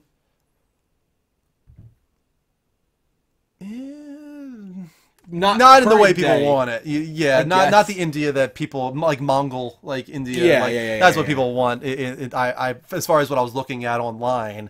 What about, did any of these interest you, Dave? The ones that are in the poll? The Viking Age Scandinavia, I think, sounds really cool. Anything Little bit of, Vikings, I'm down for. My Bringing a little concern God of War is- mixed with Assassin's Creed. I miss climbing in the way that we did in Rome and all that stuff. Like I don't. What would you climb on? Like you're not gonna the mast of a ship. You know what I mean? For Right. Viking, like that's always been my Mountains, concern with and then everything mountains. this stuff. I don't know. Well, that's what I didn't like about 3. You know, for me, 3 was bad. Black Flag was different because while it didn't have a ton of climbing, it kind of substituted that with the ship stuff because it made sense, and that was still pretty cool. But I did have that yearning for something, you know, that was missing out of that. Interestingly, our chat, not with a huge majority, but they voted for World War II Germany. It sounds like people want to fight off They against said Hitler. they're never. Well, I mean, they said this a long time ago, but they did say they're never going to do that. Never They say did never, say man. that. Never say never. This is true. Yeah. It would be very interesting to see, that's for sure. Right. I mean, after Wolfenstein and the success, as far as the marketing campaign on those, going after Nazis, you know, maybe they'll change their mind on that. Dave, why don't you tell us about, we referenced it earlier, but Twitch Prime is giving us shit ton of games away in July, and you don't need to talk about like what the dates are, but what are the 21 games that are being given away? 21 games coming. Pillars of Eternity Definitive Edition. Excellent game, RPG. If you haven't picked that up, go get that. It's free right now. In fact- Unfortunately, I think it just passed though. oh, dang it! It Yeah, did. that July one 4th. is Shoot. July 4th. That one's done already. Dude, but- that's the game that so many RPG games are based on, like Divinity Original Sin in the realm of Pillars. My of God, Eternity. talk about the most overwhelming game in my entire life. Right there. Metal Slug 3, The Last Blade, Twinkle Star Sprites, Cube 2, Battle Chef Brigade, Manual Samuel, Goner, Next Up Hero. I can't say number 10. Ernong, Unlimited. I think I you don't nailed know it. that game at all. Nailed it. Yeah. Hugh, Deponia, Doomsday, Observer, Tacoma, The Bridge, excellent game. Grab the Bridge, Brutal Legend, another excellent game. The Red Strings Club, Tyranny, Broken Age, another decent game. The Framed Collection, and last but not least, Serial Killer, which Serial Killer is a good time. I never played Serial Killer, but I do want to kind get of underrated. Serial Cleaner. Cleaner. Serial Cleaner, sorry, yeah. But I do want to get Hugh. Looks really good, and I does actually look even heard the only reason I know of it was because of Greg Miller. I think him and I want to say Tim. I thought playing it. Hugh was on PlayStation Plus. Was it not? It might have been too. I Maybe think that's it. why I think have it was on PlayStation. But I do want Plus. to play. I do intend to play that. That was that's always had my attention. I think It looks cool. Cube 2 was a mini game that did really well in another game, and I can't remember. I think the only reason I think this is because I was listening to Easy Allies podcast, and it was like a weird trivia question. Anybody who hasn't played Broken Age, if you're into old school, point and click adventure yeah. games, Broken Age is awesome. Freaking Yeah. awesome. Next up, Hero. I get a lot of emails about the game. Like they've offered me that game so many times I can't even tell you at this point. Really? Those guys, they just throw Is that that game this around. right Yeah, it looks cool though. I should jump on it at some try point. It looks cool. Tacoma is the one for me though that I'm most excited I about because figured that's that. Fulbright Company, the guys that did Gone Home, and I've wanted to play that for quite a long time now. So Tacoma's the one that's interesting me the most of this list. But either way, a lot of them are indie, a lot of them are pretty Some obscure. weird, and they're but as with a lot of these cool. types of things, you're not going to play all of these games. Let's No. be 100% honest. Most of you will not play the majority of these, but you're still getting a lot of great deals, and for being part of a service that you already just have. Yeah, go I mean, fill, you go fill can't up that complain. backlog. Right, man. Right, you can't complain. Oh my God. And yeah, Twitch Prime as a service, I think is gradually getting better and better, especially since it is combination with Amazon Prime, which gives you Amazon Prime Video and gives you the no shipping costs and this and Yeah. that. You know, they did raise a price, of course, Right. recently. 120, I think. But you know, some things like this are keeping me on board potentially Yeah. on Amazon Prime. So I think it's pretty cool. All right, we're gonna give a wheel spin to Hero Dan TV because he got the sub gift giveaway. This one is for you, Hero Dan TV. Thank you so much for being a part of our community, being a part of our stream team. Happy to support you. All right, the wheel has spoken. Long wheel this time. 25 XP to the entire room. Way to go, room. Yeah, man. Boom. Divinity 2 is one of the most complex but intriguing games I've ever played in my life. Oh, dude, I still haven't left the prison island. I've never seen a second of that game. So a lot of It's so people. So it's interesting. coming. It's the only reason I'm really looking into it now. It's coming to Xbox. It's on PC Right. already, so I've been really That's diving where I have into it, it. yeah. I actually might buy it on my PC just to get in it right now. Everyone is saying it's the best RPG of It's- all time. It gives you bold. the most freedom of control. There are so many different avenues and aspects. Just to leave the one first part area, there's, I think, like 80 different ways to do, Oh, to do man, it. I love It's that. so And it's insane. turn-based. It's turn-based strategy. Build up your character, bring a team along, and then at the end, on top of that, it's got a dungeon builder, so you can Dungeons and Dragon it with your friends in this virtual world. Create Right. something. Oh, I mean, so you good. can. Wow. You can if your character happens to have the skill trait that allows you to talk to animals. A multitude of new side quests open up, including how to escape the area. Yeah. Like just that feature alone. If you see something over in the distance and you have either the teleport skill or the scroll that allows you to teleport, bam, you can get over there. This might be a full-time effort next year. I would absolutely say it's definitely one of the I'll put it on the things I list. want you to play. Yeah, Comment this your is this game is reaction. one of the reasons I cannot jump into Octopath Traveler. I understand that, man. I totally understand. I still think Octopath is definitely a better choice. I think Divinity is amazing, but I think it's overwhelming. Well, at least for me, it's overwhelmingly amazing. Moving on, we're getting pretty close to wrapping up the stories for the week, but we do have those smaller stories that we got to get to Gotta every do 'em week. quick. In what we like to call rapid fire news roundup. I like how your voice gets more and more grizzled every single time. First up, Grand Theft Auto 6 is not coming in 2019, despite messages in GTA 5 Online. Thank you so much for the sub that just came Freak in. Hero. From, Freaky RO. Thank you so much. Really appreciate that. Freaky RO. So the popping question, which says in a purported Rockstar message that GTA 6 is coming in 2019, has been reported by numerous players on Reddit and the GTA Online support forums. Many of the reports include screenshots with some players saying that they saw multiple messages pop in within a few minutes of each other. Rockstar responded back on Twitter saying, though, quote, "This is a hoax made with the use of mods and not an official message or statement from Rockstar Games. So calm yourself, everybody." Realistically, I think anybody that believes this is just not paying attention to the state of games as we currently are. Yeah, Red Dead Redemption 2 is the thing right now. You get one of these games like a generation, and that's it. Stop. Going back to Fortnite once again, let's talk about that season that they're teasing. It looks like it's going to be focused on like breaking the sky with some rift that's caused by this rocket launching. Like, what do you guys expect here? What's going to be the next season of Fortnite? I have don't no know? idea, but this was one of the coolest live events that Yeah. EA has done ever.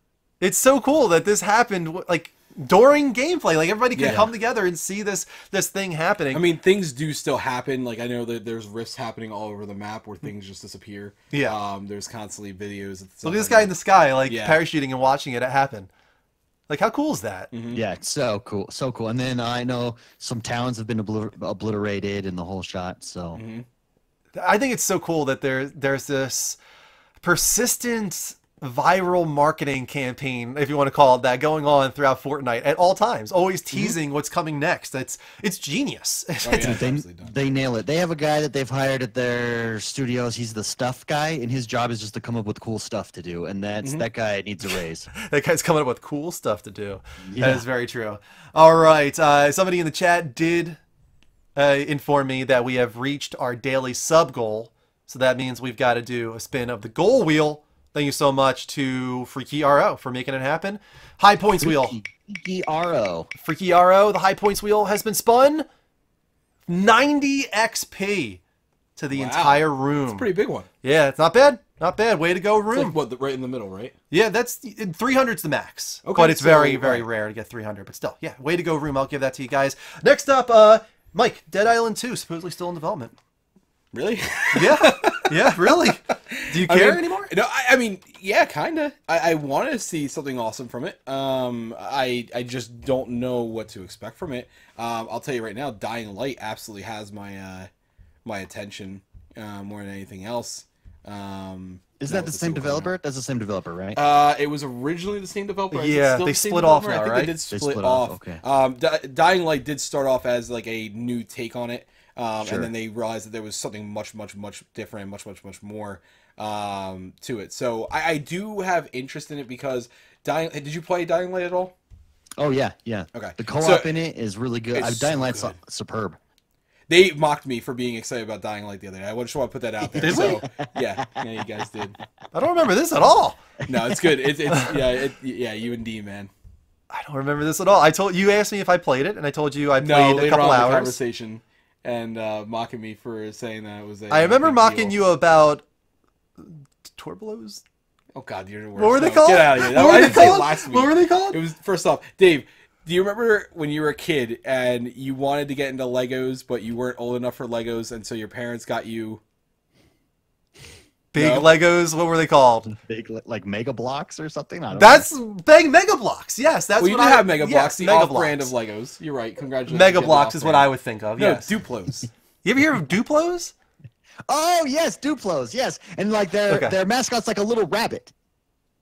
He didn't remember it, Mike. He didn't remember. Oh, he did. You had to remind him. You had to remind him of what Duplos are. And honestly, Yeah. yes, Mike was. I totally never shut had down by them. me. I always was fortunate to have the Legos, but I do remember seeing the Duplos about. When you're 2 years old, you're not going to get given a small, tiny little brick that you can, That can- shove up your. I mean, I was an Yes. advanced 2-year-old.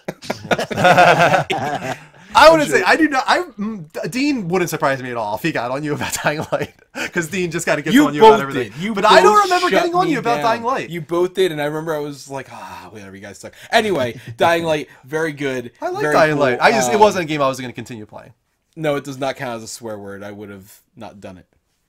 We did not establish that. It was not established. What did you say? I went like, Oh, this. the finger? I don't know, man. No, don't get know. out of here. I don't know. Now you're pushing. Might it. need to revise something here. On that Oh, one. now you gotta change the Might rules. need to Not how it revise. works. Not how it works. All right, we established the rules. We shook on it. All right, well, anyway, that moving on. said, yeah, I'm really excited for it. If it is true. I just hope it's not shit. I hope so too. We got some details on Mega Man 11. Very exciting. Long time coming, right? So a bunch of new details about the game, including Robot Master was revealed alongside a time attack mode and a balloon attack mode.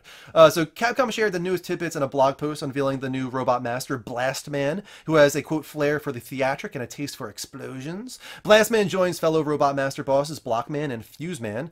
Just genius original names we got going on here. And his stage is described as, quote, the ruined remains of a theme park and movie studio hybrid that Blastman has shaped into his personal playground. That sounds kind of cool. Familiar enemies like Sniper Joe are joined by new ones like explosive mini-bots and, quote, fireball launching foes. The stage's mid-boss was also revealed and sticks to the theme park vibe with explosive mini-bots shooting around in a roller coaster, rocket roller coaster. And then to talk about time attack, that is exactly what you would expect, of course. But balloon attack sounds pretty cool, where it replaces the enemies with red and blue balloons and challenges players to complete the stage as quickly as possible, bursting blue balloons and avoiding the red balloons. So, Everything I hear about the impressions of Mega Man 11 from E3 and hands-on and everything says it's absolutely amazing. I have never been a big Mega Man guy, but Me either. Dean Yeah. needs to be excited because I know he is. the one thing that's bothering me is I feel like the artistic style isn't really what I wanted it to be. You know what's interesting is that I've heard this, but at the same time, why? It seems like a little Mighty Number 9-ish to me. What's the problem with that, though? With Mighty Number 9? Well, no, my number 9 is a roast game. Roast-looking game. I think But it looks this cheap. is. I think it's a little half and half. I think it's trying to progress it in the same way. It might not land as well, and I don't think it's perfect, but I also don't think it's as bad as I hear some of these people. There are people that are lambasting it. It certainly wouldn't stop me from But- playing the game if I was a fan of Mega Man. Right, but I think yeah. I give it the attention I think they did with Octopath, where they try to harness the old, but they also want to bring in something new, and it might just not be landing as well. But I don't think it's that bad. Oh yeah, I don't think it's like something that's deterring people from playing it. You'd be surprised. Really? Yep. and Wow. it's really weird. I mean, people suck. Interesting. So it's whatever. People suck. They do, man. They really do. They can. They can. They certainly can. Next up, we need to start doing this every month. Yeah, 'cause I don't know why we don't. Humble Monthly is freaking amazing, and we should talk about it more, especially because we're Humble partners. But we got the early unlock games revealed for August This right Humble here. Monthly. The big one, the one on screen right now, A Hat in Time This is is- coming. Absolutely, anybody that enjoys Mario 3D style Mario games or games like Gex and all those types, this is 100% for you. And it has the quality behind it to back it up. It's not just like, hey, play. It has a similar style. No, it was like 8+. Ratings of 8+. Oh, yeah, from easily. everybody. Yeah. In the 9s, most people were saying that it was exactly what they wanted before Mario Odyssey. You're right. Some people even like it more than Mario Odyssey. So Welcome to Troubadour XP, coming from X1 Bros. Welcome to the show. Nice to have you. Another one we got is Conan Exiles coming to Humble Monthly. This is only the first 3 unlocks. They're going to be adding on another 4 to 6 plus games. we had a bunch of good stuff last month. And then Escapist 2, I heard, is good as well. That is the final of the early unlocks for Humble Monthly. If you guys don't know, we are Humble partners, which is really cool about that is if you subscribe to Humble Monthly, it's actually $10 that we get as a referral. That's kind of crazy because it's $12 for Humble Monthly. Right. So instead of tipping us $10, don't do that. just Just jump buy and get that. Humble Monthly for $12. Yeah. And we still get $10. It's unbelievable. Yeah. And on top of that, You you, get still a get to ton of free choose games. a charity to Right. also give your money towards. It's an amazing program. Humble is such a cool system, cool program that everybody should really take cool. advantage of. So keep that in mind. I did post the link in the chat for you guys. If you ever want to know about our Humble link, just go to !Humble in the chat and you'll see it there. And then finally, I added this today, and this is old news, but I never knew it, and I thought this was kind of fascinating. I saw a topic on Resetera saying Nathan Drake is the luckiest man alive, and I thought, oh, probably because he's got like Alina Fisher and Chloe Frazier fighting over him or something like that, right? Chloe- No, Chloe Bay. literally, Jonathan Cooper, who is a new dev with Naughty Dog, said, quote, that's a mega swing. Side note, I learned on joining the team, Drake doesn't ever take bullet damage. The red UI, which is actually a little off, it's actually the black and white UI that shows up in Uncharted, shows hits to represent his luck running out. Eventually, enemies will get a clear shot and kill him if he takes enough near misses. So every thing that adds towards your black and white in that game is a near miss. When you die, it is one bullet shot that kills you. Everything else that happens in that game is a near miss or a near hit, whatever you want to call it. That's super cool. So actually. and I think it's kind of fascinating because I was like, is this true? And then Amy Hennig responds, true, that is the original intent, to stay more aligned with the spirit and tones of the films we were homaging. So yeah, the black and white so is your luck running out before you actually get hit with a real bullet. I think that's kind of awesome. pretty That's awesome. cool. That's way cool. Yeah, it's a cool way to explain how's he taking all these bullet shots. This makes Right. no sense. So I thought that was kind of fascinating. I like that a lot. And that is the rapid fire news roundup. Diclonius, Rick, yeah, I'm with you guys. I had no idea No this clue. was what was going on there. I think that's a really cool explanation. So I wanted to share that with you guys, even though it's old news. Moving on, let's get into the community focused segment of the show. Mike, what's it called? on the spot. Sooner or later, you're going to remember. You got to look up that language. Hold this back, guys. Every week you can go on our Discord at discord.gg/thelevelupnetwork. You can submit a hard-hitting question for us to answer live on the show here, like this person did. Dear The Level Up Show, what do you think is your worst gaming purchase, game or hardware? And this came from Farsendor. Dave, we'll start with you. Your worst gaming purchase, game or hardware? Oh man, so this is only my worst gaming purchase because of its lifespan, not because of enjoyment. But the Dreamcast, I was in day one, lasted like a year, but it was a great console. But that was probably my worst gaming purchase. I can understand. It's a bummer of a downfall too, because there was a lot of people that really loved that console when it came out. It was a cool console, and you could burn CDs and play them on your. That was probably the coolest. That's probably what killed it. It did some really interesting things. That was the first game to ever broadband, Ethernet adapter and Yeah, whatnot. first one to really try to do online. Yeah, kind of crazy. What about you, Mike? The PlayStation 4. I'm kidding. That damn PlayStation 4. Damn dirty Sony. Darn Fortnite positions. I don't know. No? That is really a tough one to think about because You've had some Duds, man. I know you. You've had some duds. Yeah. Thing is, you usually sell it back, so so maybe you don't really feel I don't remember, right, I don't feel the weight of the it. sting. I mean, I don't know, man. Like, I feel like with most things, I actually get something decent out of it. Okay. You know what I mean? Like, there's always something, like, there's always some, like, I was thinking of, like, was it the Wii U? No, I enjoyed playing Smash Brothers and all these other things on it. I had, you know, Mario and this and that, so we enjoyed some things on there. Was it, you know, like, all these other consoles, like, I don't really know what it would have been, you know, like, jokingly, I could have said the Xbox One because it got stolen, you know, and I only had it for, like, a month. Yeah. You know what I mean? Like, there's so many different routes I could go, but realistically, I don't think I've ever been...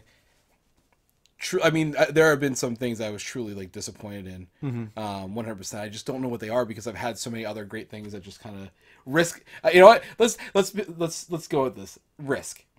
The game Risk, The like game the Risk video game on Risk. the PS4. Now here's the little context. On Xbox 360, the game of Risk was so well done. Oh, it was really good. It was so good on the 360, only the 360 one. But it was so good. The RNG was 100% perfect because it was legitimately RNG. You had no idea what you were getting. You had different game modes that like Yeah. sped it up and really made it unique. And the multiplayer was done really well. We bought Risk on PS4 thinking it was the same thing. They went super realistic to where it looks like you're in the hull of a battleship. Congratulations, you made it look really stupid, but whatever. The RNG is so pointless to where Rick, we just played it again. This is the second time. We only played it twice, and we actually all three, me, Johnny, and Rick, all deleted it because of how bad it was. We didn't even finish the first game. I got in there, and I jokingly made Johnny play it. We teamed up on him.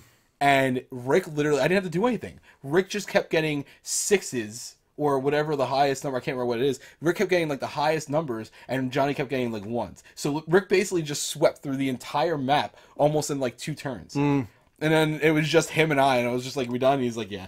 But like, you know, so it is just, that is the only one. That is the only one. $20 down the drain. Okay.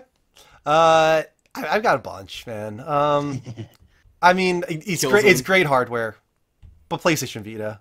I mean, God. Oh my God. Yeah. Twice Yeah. for me. Yeah, I mean, that was a waste of $300 for me, probably. I mean, I'm glad I got Persona 4 Golden out of it, and that introduced me to the Persona series. Yeah, imagine But if you didn't do that. but still, I mean, that I did not get a lot of use out of that thing for $300.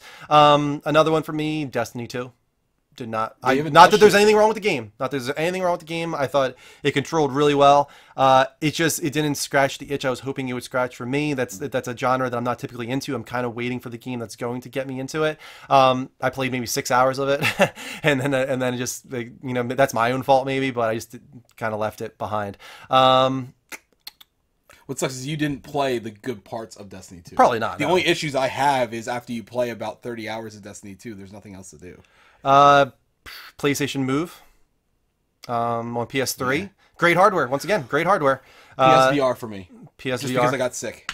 And it was be nothing else besides the fact that I just got sick from it. Wolfenstein, Andrew, that's the one? Why would Wolfenstein? Because of how difficult it is and how well it's written and how well it plays. As There's a far as reason for a bad purchase? No. He's saying for a game to get you into that genre. Oh, to get me into that genre. I can No, agree with I'm talking about Anthem, Destiny 2, Yeah. Fallout 76. These Ever-living, persistent yeah. worlds where you're getting together with your co-op buddies, specifically loot games. You know, games where you're going around and you know facing up against bullet sponge enemies, for lack of better word, and collecting loot and getting together with your buddies. You know, that's what I'm Have searching you played for. Diablo 3? I've dabbled a little bit, not much. That didn't do it for you either, huh? I don't have Diablo 3. I've played it through other Oh, people. I'll put it on the thing. I have it. Yeah, I mean, I'd be interested in giving it Yeah, a shot, try. maybe. I didn't realize that game's as 6 far as years loot, old. That's like the ultimate. That loot is, game yeah. in my mind. I keep Yeah. trying to go back to it every so often just because it's so good. Yeah, I don't specifically mean a first-person shooter. There's been plenty of first-person Yeah. shooters that I've enjoyed, especially ones that focus on a linear story like BioShock Infinite. But Resistance 3, another one that I really enjoyed the campaign of that game. I thought it did a really great job. Yeah, I can be into first-person shooters. It's, you know, a little bit few and far between, but it definitely happens. Borderlands is another one that I did give a shot with you guys even, right? We did Borderlands 2 that one night. Yeah, we only That did was it for fun. like 3 hours or something like that. if Yeah, that was a good time. I don't know if I would stick with it, but that was a good time. Division 2 is another one that, not first-person shooter, but that's another one that has some loot aspects to it, right? Yeah, it's Oh, the same yeah, as it's Destiny. definitely. Yeah, that's Yeah. another one I could eventually give a shot. I never ever touched Destiny 2 or Division. I'm sorry. Oh, you still never touched it? I thought you did. Never ever played Division. Oh, interesting. Never put a hand on it. So that's another one. Let's see. Any other ones that really I consider a bad purchase? There's So been a, I got one. Battlefield 4 for me was because Really? when I purchased it when it first came out, and they had so many server issues, you couldn't even play it. It was So here's ridiculous. what's weird about that is I remember it having issues, but I remember like I even talked about it. I was able to play it. Like you know what I mean? yeah. Like I remember mean, that, I yeah. was one of the really lucky ones, and I did land back. Like this is when we first started the show, so I was still like giving them a hard time and blowing them up and complaining about their lack of trial for the servers and everything like that. But I was still actually able to play. You Evolve. Anybody that purchased Evolve in day one. yeah, that's a bummer. Oh, Friday the 13th too. Not that it's their fault, but Right, that's a bummer. Yeah. that's a real bummer. Yeah, that it is. game stopped development, if you want to call it that. Another one that was on the tip of my mind. Oh, No Man's Sky, because it was brought up in the chat. Here's the thing.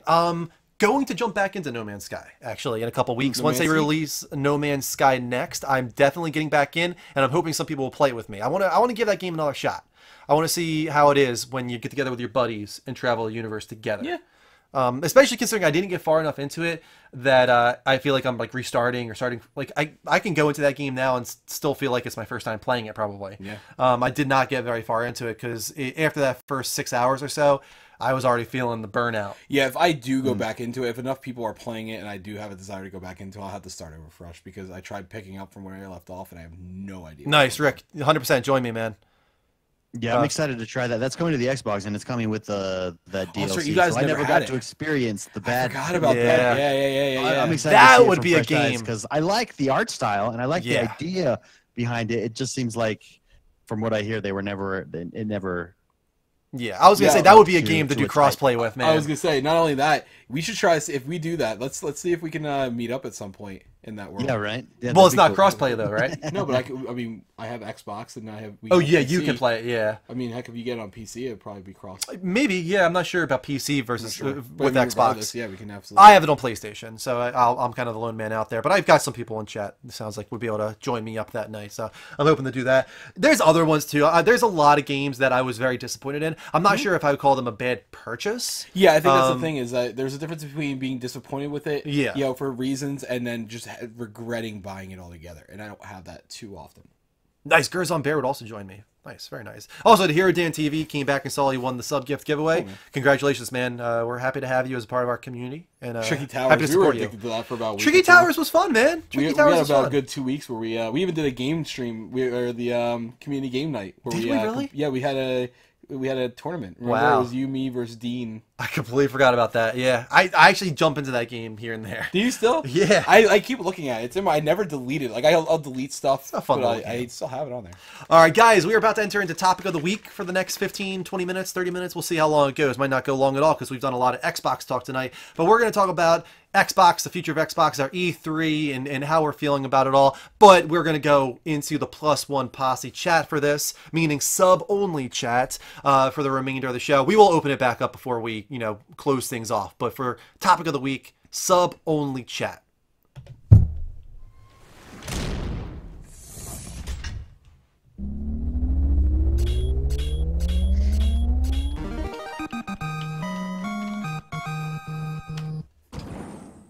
There we go. We are now in sub-only chat. Doesn't mean you guys have to leave the room if you're not subbed, of course. You can listen to our discussion. But if you want to be able to talk with us about Xbox and the future of Xbox and their E3 and all that good stuff, become a sub. Either Tier 1, Tier 2, Tier 3, or you could do Twitch Prime, or maybe somebody will gift you a sub. We'll have to wait and see. But for the remainder of Topic of the Week, that will be the case. Dave, we're going to start with you. You think Xbox is going to come next year? Is that your final verdict here? I do. Yep, I do think they're going to unveil hardware. Whether or not it next year is yet to be determined. I could see them either releasing it at holiday 2019 or waiting, for the following year. But at E3, we will see hardware for Xbox, I believe. I 100% agree with that. I think there's no doubt, actually. I think PlayStation and Xbox will at least be revealed next year. Okay. Do you agree with that, Mike? Do you think? Oh, I agree. Here's the only point of hesitance I have on it not being a console release in holiday for me personally. Okay. Is that they see how well Nintendo did releasing in March. I agree with that. That is an untapped potential there. It seems like not a lot of people have gone that route with the spring. Did they console do that with release. 360 though, or was that a holiday? I think that was holiday. Do you remember, Dave? 360. I think it was holiday. I'm pretty sure it was holiday, 2005, if I remember I can't right. remember if it was or not. Yeah, somebody I'm sure will look it up in the chat to find out. But yeah, holiday is weird, right? It's a double-edged sword. Sure. And I'm wondering, the Switch really did do well with that March release, and it allows them to take the entire year to build up a user base to then take advantage of in the holiday season when they release those big first-party They have titles. a huge catalog. Look at Yeah. all of our complaints always are that while the launch titles might be decent for launch titles, they're still launch titles. At that point they'll have been out for 7 months. So you they think? did, Go they ahead, did Dave. well. They did well though. They did well, but I don't think it's comparing apples and oranges because one, it's a handheld. Everybody can get behind a handheld, and number two, you released with Zelda. That's a once in a lifetime. That's a once in a generation game. Here's what I'll give you though. If they push it out that far, let's say they push it out to March 2020, that will give them. I honestly don't feel like Halo is going to be seen anytime before, I would say 2021. I mean, when did Halo 5 come out? It's been man. Yeah, but it was Been a bad. couple years. It was bad. But that's what I'm saying. I'm saying they finished up development on Halo 5 how long ago? They've had such a long time to work on Yeah, but they Halo had to Infinite. build it from the ground up, and they knew that they really screwed people with their opinions. People had really low expectations from them after Halo 5. Don't get me wrong, I'm not saying Halo 5 is a terrible game, but the story was awful, and some of the choices that they made were really stupid. Well, they took out Master Chief, which I think is a Right. little bit of a That's mistake. Yeah, one we of the talked about many this on the issues. last show. Dean was talking about how he thinks when it comes to like a mainline series, if you're going with the mainline titles, just stick with like the heroes that we know and love, right? Don't try and break the mold. Yeah, but stick with Master Chief. the game was good, and the multiplayer is fantastic in Halo 5. It's your Multiplayer is typical Halo 5 great. multiplayer. It's huge, and they even added the Warzone mode is crazy, and it's overwhelming, but it's good. But they're taking Master Chief out, the way they set up the story, having no co-op. My God, what a half-assed decision that was. I don't care what you think you're adding graphically. That is just for a Halo game. Yeah, it seems like even just based off of the teaser that we got, I got the implication that co-op is coming back. Oh yeah, well they wouldn't have shown 4 people. Yeah. You know what I mean? And Exactly. they even said on stage, the joy of riding around in a Warhog with your friends. Exactly. Or something along those lines. So, but that's it. I don't think it's coming until 2021. I don't think it's that deep in development yet. I think with what we saw at E3, I think that says, hey, listen, we kind of have an engine that we're running on, and that's pretty much it. I think they have a vague idea of what they're going to do with the story. I think it might even be a revision, of the Halo series. Wasn't it supposed to have a Halo 6 that closed off the trilogy, though, if you want to call it that? Wasn't that supposed to be what they Here's were the doing? thing: Halo 4 and Halo 5 screwed up the story so bad that I don't think people care enough, or at least someone like me who has been. Sure, there's some huge people that Halo care that 5 they're not going to finish the story I that don't they know, started. man. Yes, It was- and so to clarify, they do have co-op. They co-op. They just didn't have split screen co-op, which is kind of traditional for Halo. Right. Right, and that's that's what I was getting at. That's what I meant. Yeah, the split screen is kind of definitely known and loved for the Halo series. Yeah, that nobody forgets the going back to the Xbox, original Xbox doing split screen. That was even me not having an Xbox. I went to a lot of Halo parties, back then. Those were good times, very good Yeah, times. Halo Infinite looks like it's getting back to its roots. I mean, just from what they show in the screenshots that they've shown and the videos that they showed at E3. I mean, you see the big not open world, but open battlefields that were iconic in Halo 1. You even see scenes that kind of look like it. They tease an underwater scene. Looks like there's going to be underwater battle or underwater levels at some point. It's going to be interesting. Yeah, definitely, for sure. So you think it's going to be revealed at E3? I've noticed that there's been a sort of movement towards not revealing consoles at E3 because they want to occupy E3 with game announcements and whatnot. Do you think there's any chance that they decide to do the PlayStation approach, like the February event? Well, Xbox did it too. Did they? Yeah, they Yeah, did. Wait, yeah. did they? Xbox was first. It was very close to E3, right? They did it very close to E3. I think it was Xbox first, and then No, Sony PlayStation was definitely first, and then Xbox was very close to E3. It might have been a month afterwards. I think one was March and one was April. I thought it was. Yeah, I don't remember either. Somebody in the chat, please look Xbox that up. has set itself up to they now have their Inside Xbox Right. monthly show, so they could do something like that, like a Nintendo Direct does. I don't know. I don't think they either would do way- that because they do like having the spectacle Yeah, with Microsoft. So I think they will No, it's do true. at an event. yeah. Either way, I think at E3 we're going to hear a lot more about the hardware. You know, even if they reveal it beforehand. So. What are you expecting, all of us? What are we expecting as far as price point for next generation? Oh, same as this generation. I think. I don't think 400? that changes. Yeah, 400. I don't think that changes. It's gonna be interesting to see where they take it next because you've got into 4K gaming. The Xbox One X handles native 4K fairly well. It's now almost 60 frames per second has become the standard. What's next? And in every interview they say frames per second Yeah.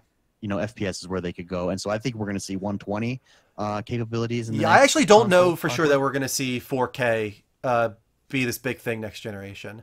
Interesting. I don't think that for sure because I noticed that developers, no matter what the case is, they want to push graphical fidelity more than they want to push resolution, and definitely more than they want to push FPS. But I do think FPS is going to take precedent over 4K resolution next generation. I think every game will be 1080p, of course, and I think some games will do the checkerboard scaling, and pretty much every game will do that. They'll all do checkerboard scaling, but native 4K, I don't think you're going to see that much of actually. I think you're going to see a lot of 4K upscaled, 60 FPS, and huge push for graphical fidelity. That's what I foresee, because that's what people get turned on by, man. Yeah. They get turned on by what it looks like on at the E3 conference when they're pushing all the bells and whistles, every particle effect, every lighting effect, every crazy thing that's going on in the background. They're not looking as closely at resolution and counting pixels. Not as much as they used to. Not as much as they used to is what I'm saying. Yeah, maybe not. But I think. I think it's definitely. I will agree with Dave though. I think FPS is a huge thing. Yeah, for sure. sure. I think the PC market especially, how elitist they are about FPS in that sense, and I think it's going to translate to console games eventually if they want to take that space. Oh, sorry. Well, I think consoles have an interesting position right now because with the price of video cards at the moment, you used to be able to build a cheaper PC than the highest end PlayStation or Xbox. But with the Xbox One X, to build a comparable PC with the price of video cards because of Bitcoin and stuff, it's not even close. It's the better deal. For now, it's falling. I mean, this is one of those things where I'm connected to it pretty decently, to where I still follow a lot of the stuff for it. So you're seeing, I said earlier in the show, DDR5 is literally around the corner within the next few months to a year. We're talking probably by holiday it will come out. And same thing, graphics cards. I think if I remember right, it was Gigabyte just posted an expectation to their stockholders for losses given the price of cards dropping.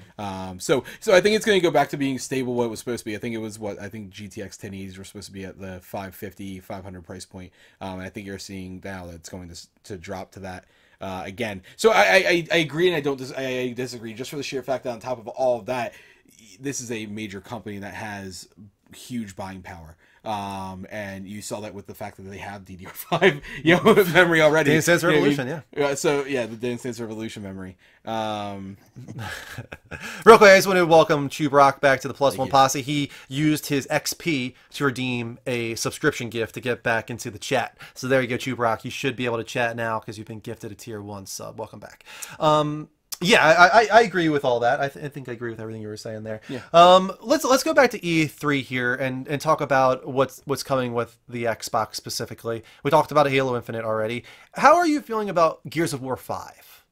I personally was kind of turned off by the approach to how they displayed it at the conference. Not that Really? it looked bad. I just think as somebody that anybody who doesn't know Gears of War, they probably watched that and it's like, why should I care at all about what you're showing me right now? They did a 4-minute cutscene with characters that I don't know, and anybody who's not already into the franchise doesn't know. I just think it was a weird approach. Like, why not do a really cool gameplay set piece moment to show off that game? Do you agree with that at all? So I actually, I think that's an interesting take. But having someone that, I mean, I've played Gears. Yeah. I'm not like a gearhead or anything. I'm not super into the lore or anything. But I thought they actually went the PlayStation route. I thought it was smart of them to go. It was very story driven. It was very intent, and it was like a very intense story driven scene with little gameplay. I thought that was smart for them. But Okay. I can see if you've not played the game. But having said that, I mean, you could make the same argument. I've never played The Last of Us, so I don't have an attachment to the Last of characters. But that was a fantastic trailer too. Yeah, but I despite mean, me wouldn't not you knowing agree that like The character. Last of Us Part 2 demonstration, the opening 2 minutes or whatever, that was a Sure. cutscene, it really, I mean, I can tell you, I don't want to tell you too much just in case, but it really doesn't bridge that strongly off of the original, besides There's showing that nothing- yeah, that Ellie Ellie's is still in alive. this, nice community, and then it transitions to this 10-minute gameplay demonstration. No, that, that's true. That's true. It does do it. Yeah, no, you're right there. And I look back at Gear. Sorry, I just want to say I look back at Gears 4 too. You know, a game. This is a game that I've played 1, 2, and 3 of, and I had zero interest in, and I only played it because my buddy wanted to, and we did the co-op split screen. And otherwise I never would have played it. But with that, I knew what was involved in a Gears game, but seeing the gameplay demo for 4, it looked really cool, and I even credited it to that. Yeah. Whereas Gears 5, it was a story-only trailer, and I don't know what the shit is going on. And then they had a couple clips. And Yeah. I'm like, I don't care. Stop. Like this is Yeah. like I had more excitement watching the Quantum Break reveal. Which was all it was like a cinematic in the beginning. You remember that? Yeah, the TV You stuff know, and the all, TV yeah. stuff. Like I had more interest in that game, from that cinematic. And I get there's people that love the story and everything like that. Don't get me wrong. But I just think that only going on a solely story-driven, cutscene from the middle or likely the very, part way into however long it is into the game, I don't know. Like, Yeah, is it that didn't do it for necessary? me, but that's somebody who's not into Gears. But that's my concern. I'm not concerned for people that are already into Gears. They probably watched it and are like, oh, it's cool to see these characters again, and so on. I'm just wondering, like, is Gears the franchise that it used to be? I know, once again, going back to the YouTube view metric, the views on the Gears trailer was actually very low. Not a lot of people went to YouTube and watched that, maybe because it was just a story cutscene, and they wanted to see gameplay. I just wonder if Gears is kind of on its way out, although Microsoft does seem to be doing a pretty strong push with it, switching Gears of War to Gears to go along with this ecosystem of Gears, where it's Gears Mobile and Gears, what was the other one? They had like the Gears, Gears Pop RTS and Gears Pop. Tactic. Gear Tactic, yeah. So they've got a bunch of Gears now. So they're tripling down in a way on Sure. Gears. I just wonder. Yeah, if it's I don't know. gonna pay off for I would them. be curious to what their strategy was there, because being in the audience, I mean, the crowd went wild when the Yeah. Gears logo showed up. So, Nice. and maybe that's their strategy. Let's speak to our base here. I don't know. I thought it was good, but I'd never thought of it as someone who, Right, doesn't yeah. know anything about the series. But I liked it. I thought it was really good. Yeah, why would you though? Because like, yeah, you're there as an Xbox fan, and all the people in the crowd are there as Xbox fans. So the positivity in the crowd probably was palpable, I would guess. Yeah. So maybe that was the strategy to speak to the base more with Gears 5. Gears 4 was excellent. I definitely don't think it's done. Gears 4 is so good. Yeah. One of the most unique. It is horde mode. When you talk about horde mode in games, it's Gears. Gears is the ultimate horde mode. Well, Ricky's even saying good. that 4 is in his opinion, the best in the series. Yeah, it's really good. Yeah. So they're on their way up then. What else like really did it Failing for up. you at the Xbox conference, Dave? So at the Xbox conference, that was exclusive. Forza Horizon 4, obviously, but if you're not into racing games, That was then a that's good not gonna do showing. anything We were, for you. I don't know if you saw our reaction, but Sure. right when that started, we're like, oh, here we go. This is always a risky thing to show off a racing game and do a gameplay demonstration. But they somehow found the perfect balance of how much to show of that game and how to show it. including all the cheesiness. Yeah. it actually did not go too long. Yeah. And I thought it looked Thank you, beautiful. Troubadour. Yeah, Troubadour. Thank you so much for subscribing. Welcome to the Plus One Passy and back to the chat. Passy. Passy. Back to the chat. Yeah, I thought that was pretty remarkably great showing for Forza as somebody that, you know, doesn't usually get too into racing games and usually thinks that their showing at conferences is overlong. And they didn't bring a car out on stage. And I thought that was a smart move too. They need to stop doing that shit, man. That just is a time sink. Don't bring cars out on stage. You're like, this is the new car that's being put in. I don't give a shit. I agree. Move on. I agree with that. Yeah, they need to not Forza do Horizon 4, Crackdown, it's been delayed so much. They showed Crackdown man. a lot. I'm just kind of like, meh. When I'm Crackdown so comes, that's when I'll check concerned, it out. man. But- It sucks because I loved Crackdown 1 and 2. I just want to goof around and like thrust my arms into a building to propel myself into the air and then shoot you with a rocket. Like It was a kind of short delay. Do you think there's a problem with the game, Dave? Do you Yes. think they're having development problems? I think the hard part is probably, this is just me guessing. I could be completely off. But guessing, I bet you it's map balancing and multiplayer. If the entire map is destructible, I imagine they're having balancing issues. I don't imagine they have hardware issues. I think the reason it was delayed the first time is probably hardware couldn't handle it. But I don't think that's an issue anymore. I bet you it's got to be map balancing issues. Do you think there's, and Mike brought this up, do you think there's any chance they're trying to get Battle Royale in there in some way? I'm sorry that you cut out there for a second. Do you think Say there's that any again? chance that they're trying to get Battle Royale involved in Crackdown? Oh, that's a good question. I don't know. I don't Imagine think so. having a first-party battle royale game on an established franchise in a weird, unique universe that can kind of combat what you have with Fortnite in the goofy style of battle royale instead of this H1Z1 PUBG realistic sense. Yeah, no, that would be cool, and maybe that's what they're doing. I don't think so though, because I feel like with those modes, and I'm not a developer, so I don't know. It's just flipping a switch, right? It's Control V, Control Copy, Control Paste, right? I mean, to get that mode in there. I don't know. It's got to be balancing issues in my mind, and they want to get it right where the game feels good. So I don't know, especially since there's so much hype behind it. They've hyped it a ton. Well, yeah, I mean, it's been how many years since they revealed it? You know, They revealed it at the launch. It's a lot of time for hype logo to build. Crackdown. There was a Crackdown logo in the announcement conference for Xbox One, which whenever it was in April of whatever year. Yeah, so Trust me, I that's remember neat. this. I know my Crackdown. Yeah.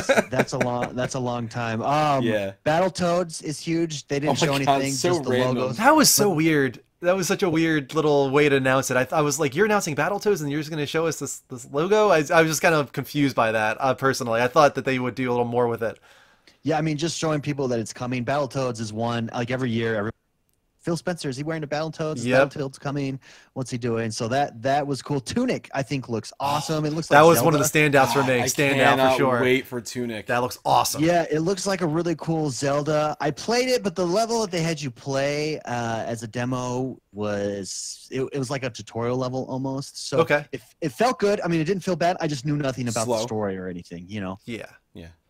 Just the fact that it has those Zelda vibes, though, the old school Zelda vibes Yeah. with the what would you call it? Parametric view? What's that called? I'm trying to think of the where you're isometric. I'm sorry, isometric view where you're looking kind of from the upper right in that Yeah. way. I love that. That's so great. Yeah, it looks really cool. One of my favorite games, honestly, not even it's not an Xbox exclusive, but Jump Force. Jump Force looks so We were much like blown Zelda. away by I that, forgot about man. that, yeah. That was And a then with, great show. What's his name at the end? The characters from Death From Note. Death Note, yeah. I was like, Oh holy my shit. And I'm God. not even the biggest anime fan, but I was watching that. I was like, people are going to nerdgasm Hey, real over quick, this. I just started watching it. Do you know enough about it? Was My Hero Academia stuff in there, and do you not know? I didn't look. So I don't I just know forgot enough about about that it. The until one just the one now. like pirate dude was in there. Oh, One from- Piece, yeah, the dude from One Piece. I know that. Yes.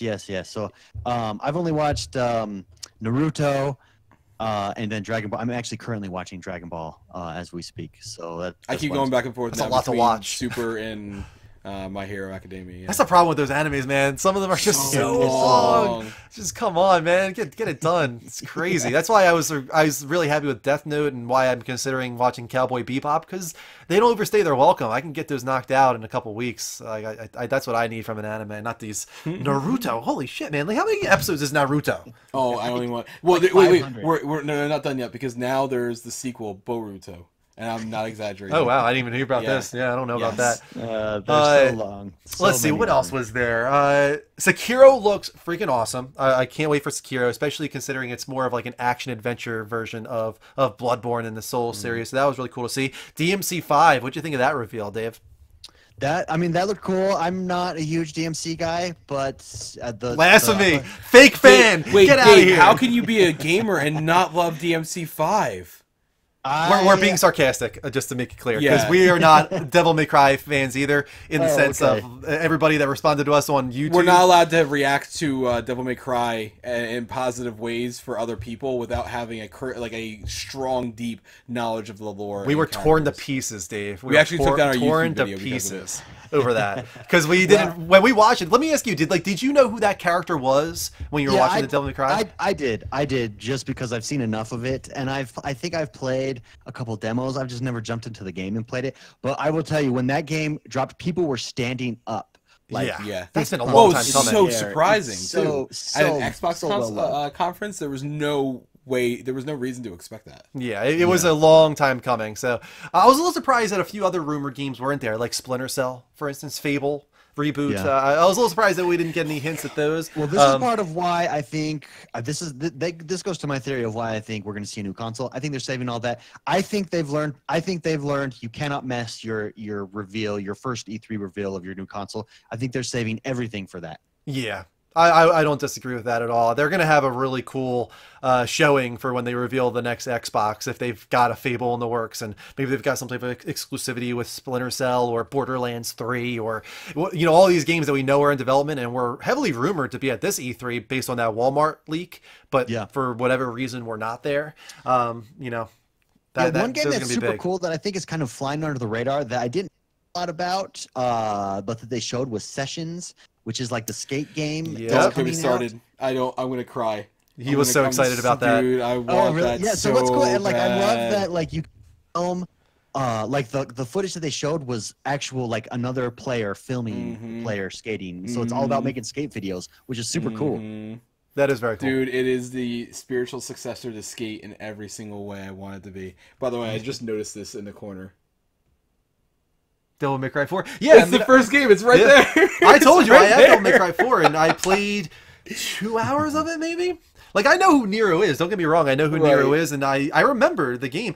Personally, I think the character that they showed in that trailer looks nothing like No, Nero. not at all. Besides that he has the arm. Like, that was it. And, like, the sword of that you rev up. Right. But the physical appearance of that character, I thought looked nothing like Nero. No, and I agree. That's based off of actually looking back now at Nero. I was like, I probably still wouldn't have guessed it. No. Honestly. No That was reason why to we were do it. torn to pieces, because we were like, is this Dante? Is this DMC Dante? Like, who is this? I can't figure out who this is. And everybody in the comments was just like tearing into us. We had to take down the video. It was just so much negativity, so much toxicity. That is so funny. Yeah, it was funny. That's what you get. Yeah. Passionate gamers. Yeah, for sure. Here's a question for you. Of the 5 studios that Microsoft, actually 6 if you include the one they created, but of those studios, which one excites you the most? Ninja Theory, hands down, no Yeah. questions. Hellblade, Blue blows. I'm not yet finished with that game. I'm like 80% way through. Blows my mind. I love the way they did it. There's your first. I think that's going to be their first person single player story studio. At least I hope it is, because get I just behind that. love what they did with Hellblade. I think Hellblade is phenomenal. You think they'll go the first person route next time? No. Sorry, I mean their what single you're player. I saying. think that'll Yeah. be their Oh, first sorry, party okay. single player. First party single player. Oh, yeah, they'd be kind of dumb not to allow. First of all, I think you would agree with this. They just got to allow these developers to have free reign to make what they absolutely. want to make. Absolutely. Right. Absolutely. But Ninja That- Theory by far is the one that I was the most excited for, Yeah. just because of how much I love Hellblade. Yeah, that was one where I was almost concerned for a moment, and this is just simply coming from a PlayStation fan. I was like, crap, does that mean I can't play Ninja Theory games anymore? Fortunately, I still can, because they'll likely be on PC, but I was like, damn, like, that's a big get, because I was, like, my immediate reaction was, shit, am I not going to be able to play Ninja Theory games anymore? Because I loved Hellblade. I'm with you there. I thought that Yeah. was remarkable. I never would have expected that game to be as good as it was. And I like Ninja Theory. Don't get me wrong. I liked DMC from what I played of it. I heard great things about Enslaved, and I actually liked Heavenly Sword way back when it came out. I thought that was a decent launch game. So I thought they were an underrated developer for a very long time. And then Hellblade, I think, demonstrated the talent that they have there, especially that they were able to nail what they set out to do, a triple A low level budget game, which is like an oxymoron, right? It's like, what does that even mean? How are you doing a triple A game if it's low to mid budget? They did it. They nailed it, and they released it for $30, and it was 10 hours long. Like, they nailed everything they wanted to do with that game. Just such a great game. So good. And what blows my mind about Hellblade, and I hope that they continue in similar fashion, is they're telling the story through sound. Like, but you're playing this incredibly good-looking game with incredible graphics and fight systems, but it's the sound that puts it over the top for me. As far as, they're picking up these new studios, and we can assume some of them might be put on existing series, but I think I would hope most of them are going to be developing new IPs. Like, what are the IPs that Xbox needs to, the genres, the IPs that Xbox needs to go towards if they're going to take back some of the market share from Sony? Sure. I mean, I think it's a big single player game. Honest, like you guys said, that's the big. It's God of War, so to speak. Right. I think they nail any kind of multiplayer. I think that's their strength. I think first person shooters are their strength. Even third person shooters, i.e., Gears of War, is their strength. I think they even have a strength in smaller platform style games with like an Ori, or even like with the Tunic. I would consider up that alley. And I also think JRPGs offering more. I mean, let's face it. Yeah. Look at Square Enix. Square Enix has a lot of games on PlayStation that I would love to have on the Xbox that it doesn't. And I know like this last week, Phil Spencer was over talking to different developers in Japan about how the Xbox, can work. What can they do to make it easier to develop games on the Xbox, stuff like that. So I think they're being aggressive. For me personally, I'd like to see It's God of War, a single player, massive AAA title, and then I want to see more JRPGs or even. Do you think that 7 remake comes to Xbox? Oh, I don't know. I don't know. Kingdom It Hearts did say play it first on PlayStation. It didn't say exclusive to Kingdom PlayStation. Hearts coming to Xbox is a huge get. The weakness there is they need to release, because I've never played a Kingdom Hearts. Yep. So I need to get those backstories. I have a feeling that's going to be a really deal is. So I doubt. I'm sure PlayStation has that locked up. I think that's going to be a really bad thing for Xbox overall, because I think what's going to happen there is so many people are not going to get on Xbox because they have no familiarity with the franchise, and it's going to be like a 90% PlayStation thing, and then Square Enix is going to look at that and be like, why did we even put this on Xbox in the first place, when it's really their fault because they didn't release any of the compilation stuff on Xbox. Release the compilation stuff. Give me a chance or you've got to have one hell of a intro scene that catches you up, which I heard is just. They are doing that, actually. They are doing a multiple hour long, so it's going to be like 3-4 hours long of episodes explaining the story of Kingdom Hearts. And you need that, dude. It's that convoluted. It's so convoluted and over complicated. Yes. So that's why they're doing that. And that's something, it's going to be on YouTube for everybody to see. So I guess Xbox guys can check that out. But I agree with you. It's if you can't play the compilation, any of them, Kingdom Hearts 1, 2, Birth by Sleep, that's a bummer. Yeah. Yeah, I agree. Fallout 76 was on stage there, and it was really cool that Todd Howard came out and talked to us there. And that speaks to, I think, what Mike was talking about. Just the partnership there is really hopeful, seeing them be aggressive with that. I know Todd Howard talked about crossplay. It's definitely going to be there with the PC and the Xbox. And then he also said that PlayStation is being stingy with that. Once again, oh yes, that's right. He said that this last week. I think eventually they're going to have to move in that direction. But I think having those partnerships are important. I'm interested to see where that partnership, especially with a developer like Bethesda, who's my personal favorite developer, Doom, Wolfenstein, Prey, Evil Within, so many good titles. Does that partnership mean anything in the future? I don't know. We'll see. Yeah, definitely. Do you think that they're going to do, now that they're kind of focusing a lot on first party, right? It seems like they're bringing that into the fold. Do you think we see a little bit of a pull away from third party exclusives, and like, for instance, Rise of the Tomb Raider, or maybe them trying to get Splinter Cell as timed exclusive, or trying to get Borderlands 3 as timed exclusive? Do you think that they move away from that tactic and just focus on first party, or? No, I think that will always be a tactic by all consoles. I don't see that going away anytime soon. But I do think we're going to see a lot of first-party games the next 1 or 2 E3s. Yeah, it's like we're hitting that really exciting time. I love the lead up to the next generation, when the rumors start coming in and all the speculation and just the hype is through the roof and the console wars really start brewing, and not in a negative way necessarily. I also enjoy just the positive side of it, just the excitement surrounding Xbox versus PlayStation, and just seeing it's not always a bad thing. What we're gonna get next, right? What features are gonna be there? How what type of awesome games will we have options on? Overall, my favorite game at E3, I think, is Anthem. Wow. Okay. Nice. Yeah, I think Anthem really did it for me. Which is weird because I know that there's a lot of concern. So here's my thing on Anthem. I love everything I've seen for it so far, but for a game releasing in February, I haven't seen enough. Not compared to other games where I know a ton about it. Especially, have you watched a 20-minute gameplay demonstration yet? Only bits and pieces of Okay. it, which is cool. Here's my thing though. Didn't we get almost the exact same amount for Mass Effect Andromeda? We got a pretty long demo. And didn't it look pretty darn good? The one that they showed at E3 did. I remember that. That was definitely a vertical slice. The thing.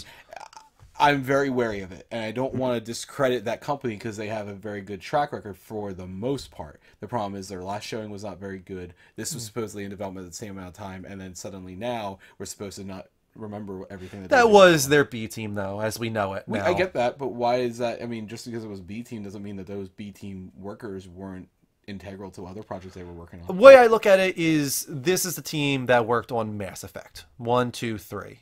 And those were all very well received. So I, like anybody else, want this game to be great. Oh yeah, of course. Hearing everything about how it controls, hearing the mechanics of how your engines overheat and the different type of character, the 4 classes. Type of the what are they? I can't remember what the suits are. That you wear. I can't remember what they're called. What the name was. But all of this, it's 100% speaking to me. I said it last year, and I was super hyped on it last year when all we got was that weird little demonstration. So I'm into it. I feel that there could be reason for concern. Yeah. But Dave, I mean, you got to see it behind closed doors, right? You got to see the gameplay demonstration. Yeah, I mean, it's the exact same gameplay. So I didn't. So only one of us. There's 3 of us. Myself and Jordan. We went over and played. We got to play Battlefield 5. But McSpicy said the gameplay demonstration that he saw is the exact same that's out right now. So the one that just came out. The one that just came out. Okay, so you guys got to see it early. He got to see it early, yeah. We did get to play Battlefield 5. Really good. Looks good. Yeah. Plays awesome. I mean, plays so good. And everything's destructible. That's what's they're back to that everything being destructible that they're known for. So did you get any type of information on Blackout for Call of Duty? I did not. Okay, I didn't think so. I haven't seen anything online. It seems like they're keeping that close to the vest for now. Yeah, so we did get to play Call of Duty, just multiplayer. It was actually at the PlayStation booth. It felt like a really good Call of Duty game. Yeah, cool. Really tight gunplay, fast, twitchy. I got destroyed, so it was the typical Call of Duty. Par for the Call of course. Duty game. Yeah. Cool, man.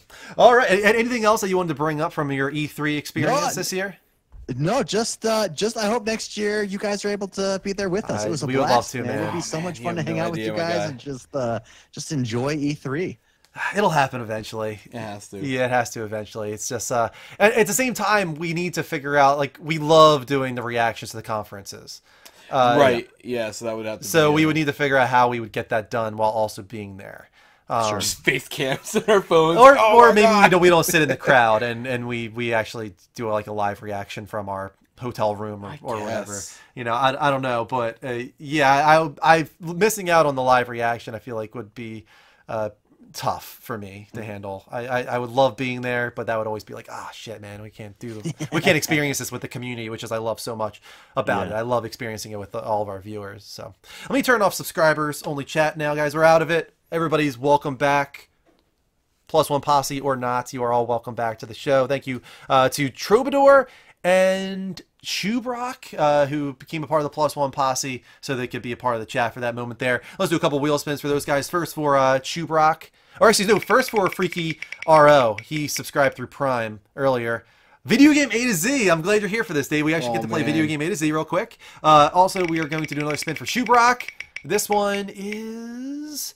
I got to put on a costume chest real quick for that A to Z. And then finally for Troubadour. Oh, we're doing a lip sync challenge. It's been a long time, Mike. It's been a long time since we've It's done a been lip a long sync challenge. time. Yeah?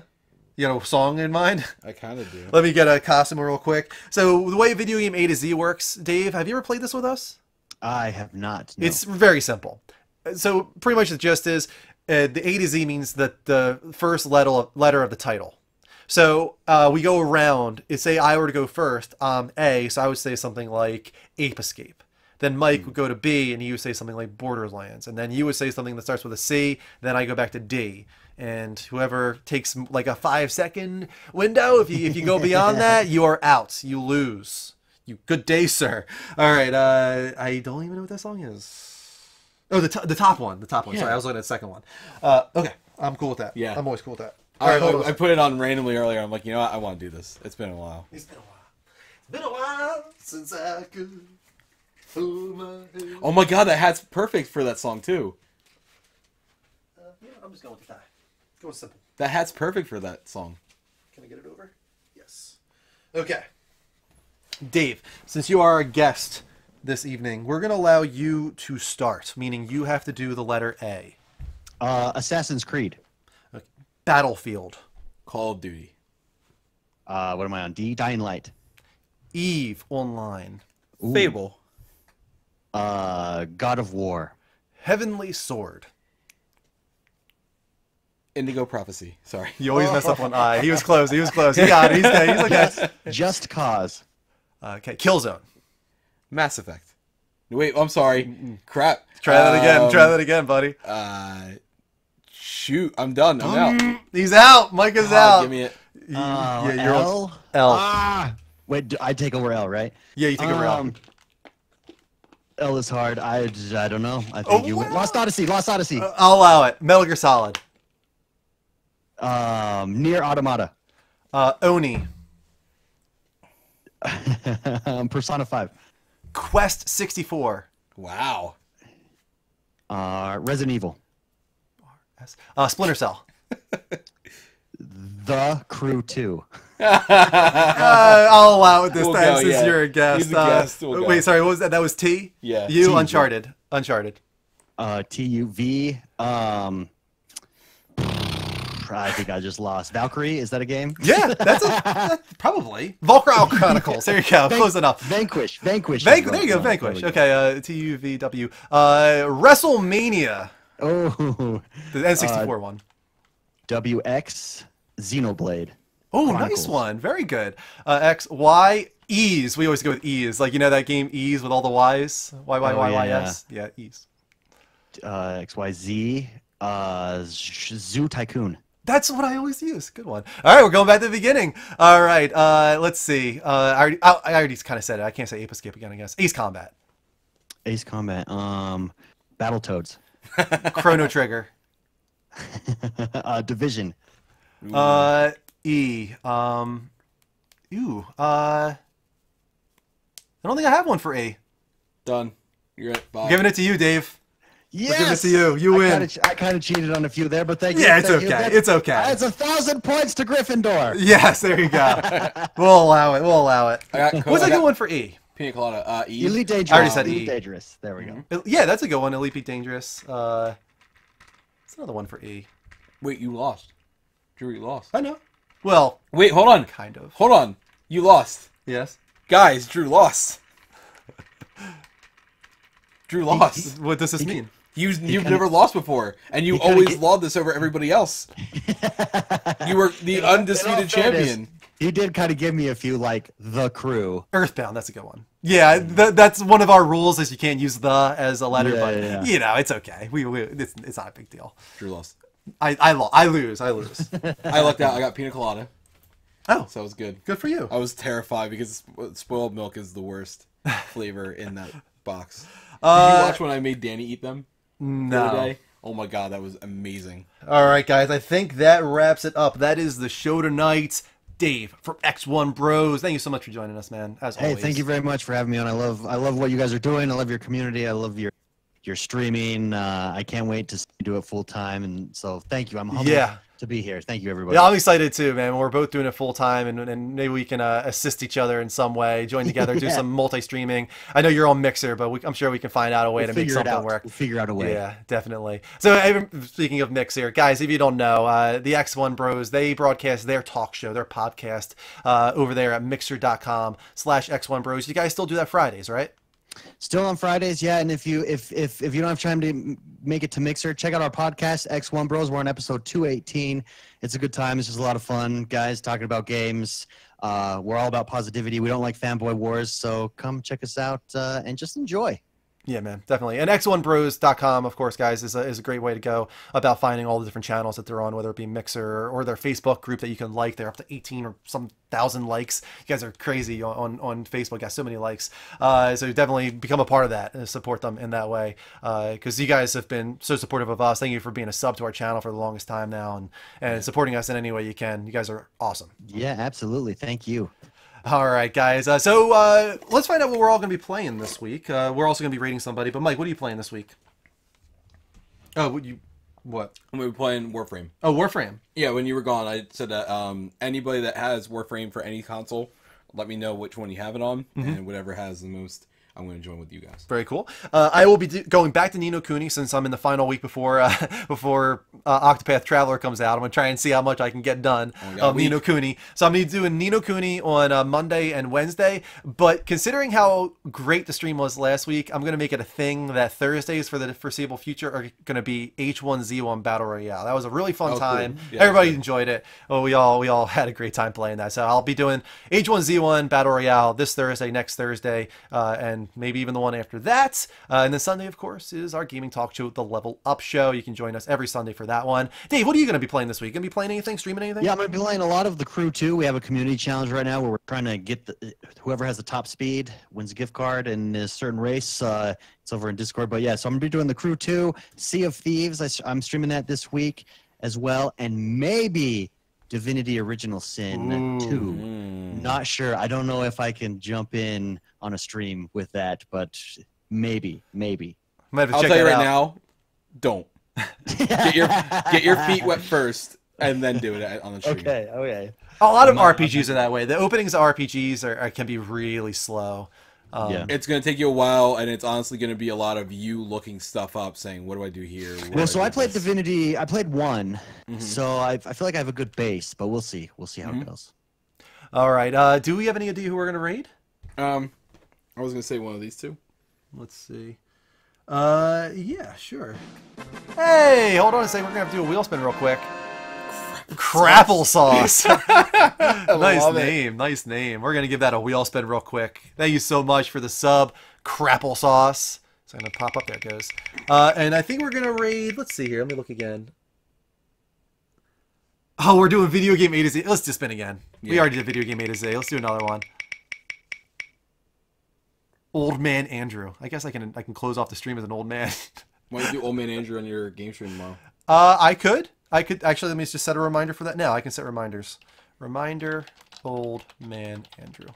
All right. That is now a reminder for tonight's stream, guys. I actually have like this system, Dave, on my streams, where in the upper right hand corner I can just type in exclamation point reminder, and then whatever comes after it pops up in the upper right hand corner, so that I can knock off things I forget. It's a good way for me to keep track of all these things I need to do. Need one of those. You choose, man. Which one of those do you want to do for Warframe? We're gonna raid somebody for Warframe. I like the old man Andrew. This one seems pretty decent. This this girl here, her name is. Let me just check him real quick. He seems more engaging. You think he's more engaging? Yeah, okay. more engaging. His name is Euro Eclipse. That's who we're going to raid tonight. Of course, guys, this is a great community aspect of Twitch, and it's a great way to build community and support other streamers and potentially bring those streamers into our community or the viewers into our community and grow in a big way. So everybody, please get in on this raid. We're going to be raiding Euro Eclipse, who is streaming Warframe, and that is going to be the show for us tonight, guys. Thank you so much again to Dave from X1 Bros for joining us, and everybody, please support him as much as you can on all the different channels. We shouted out throughout the night, and of course, Dave, you're welcome back here anytime, man. Hey, thank you very much. Always a pleasure. All right. Guys, thank you so much for watching. We will see you throughout the week with gaming talk shows and game streams. Until next time, take care. And as always, don't forget to Level up. level up.